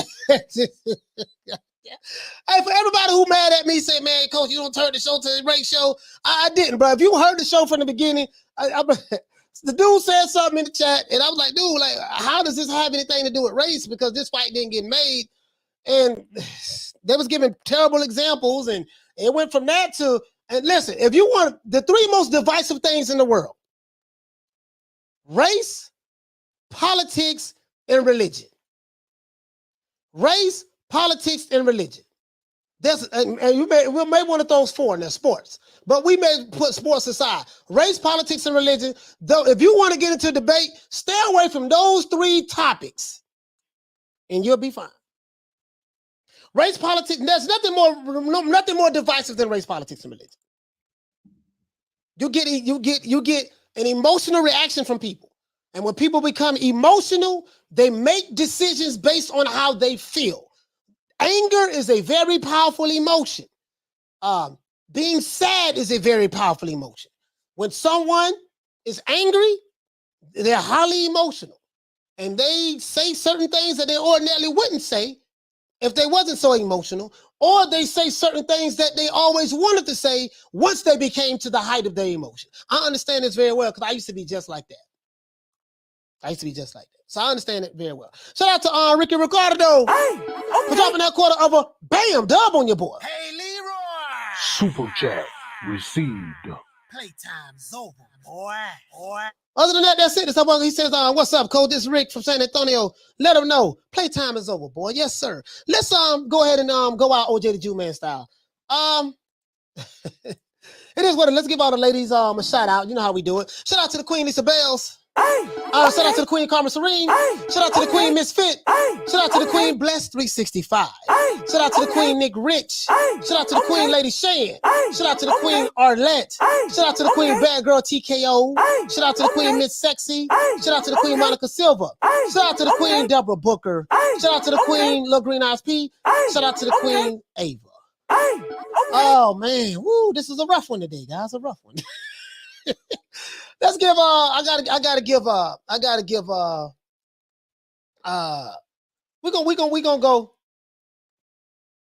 gonna go defuck today. We're gonna go defuck. Shout out to everyone who is if I can see you in the chat, I'm going to kind of give you a shout out if I can see you in the chat. Shout out to all of the members. Shout out to the Queen Bless 365. The fuck? Hold on, you know what? Hold on. Let's do this. Shout out to the Queen Bless 365. We're just gonna do this OJ the Jew Man style. All of the members, if I miss you, please forgive me. Adrian Big 30, salute to you, fam. Shout out to Paul Evans. Shout out to Philo. Shout out to Will, Big Will. Man, be safe over there, my brother, man, over there overseas, man. Will is over there now. Well, I don't want to say that because I don't want to jeopardize him, but yeah. But he, be safe out there, brother. Shout out to my brother, Big Ronald Finkley. Shout out to D-Ray Promotions. I didn't know you was here, bro. Shout out to everyone who called in. Shout out to my brother Ron Boy Fresh, who was in the chat as well. Shout out to Major Key Boxing, man. Salute to Major Key, man, for that interview, man, with James Tony, him and Troy Graham. Please subscribe. Shout out to and Troy Graham channel as well. Please subscribe. Shout out to Retro Jed, Electro Jed from New Mexico. Shout out to Roach from Houston. Shout out to Trap from Orlando. Shout out to Alex from San Antonio. Shout out to Big Ronald Finkley from Vermont. Shout out to Vicky from Detroit. The D-Town in the house, Detroit. Boy, I got some stories about these. But Detroit, boy, I learned how to dress from the Detroit brother from Detroit and the Mars, and brothers from Chicago. Learned the Gator Gang, Super 100s. Oh man, them brothers know how to dress, boy. Shout out to the Chinchillas. Shout out to Giovanni from Sacktown, Sacramento. Shout out to Cassidy from London. Shout out to Jay Miller from B-More. Shout out to Damian Webster. What's going on, fam? Shout out to VA Money called twice a day from VA. Shout out to Rick from San Antonio. Shout out to Troy from B-More, and shout out to Troy Graham from B-More. Shout out to Eddie from San Diego. Other than that, that's it. This is boy Coach Malachi Williams signing out. I see you guys tomorrow, 3 o'clock Eastern Standard Time. You know my motto, man. Shout out to all of the members. Please be on the lookout. I will be dropping. We're gonna do a member show. I'm probably gonna take a day off from doing a live for all of the subscribers, and I'm just gonna do a members only live, and it's gonna be lit and off the chain. Other than that, shout out to Ahmed. Shout out to Jaguar Thama. Shout out to my brother Smith and Wesson, man. Much love to everyone in the chat. Much love to all of the family. Much love to the members, man. I love you guys, man. I really appreciate you guys for rocking out with the old boy. A year ago, I had like 150 subscribers. A year ago, 150 subscribers, maybe 200. A year later, we got over 10,000. We're going to 10,500. Other than that, that's it. It's our boy, Coach Malachi Williams, signing out. New media today, USA Boxing. You know my motto, don't meet me there, beat me there. I'll holler, man. See you guys tomorrow, 3 o'clock. Hey, okay. Peace. Man, I'm out of here, bro. Let's go. Come on.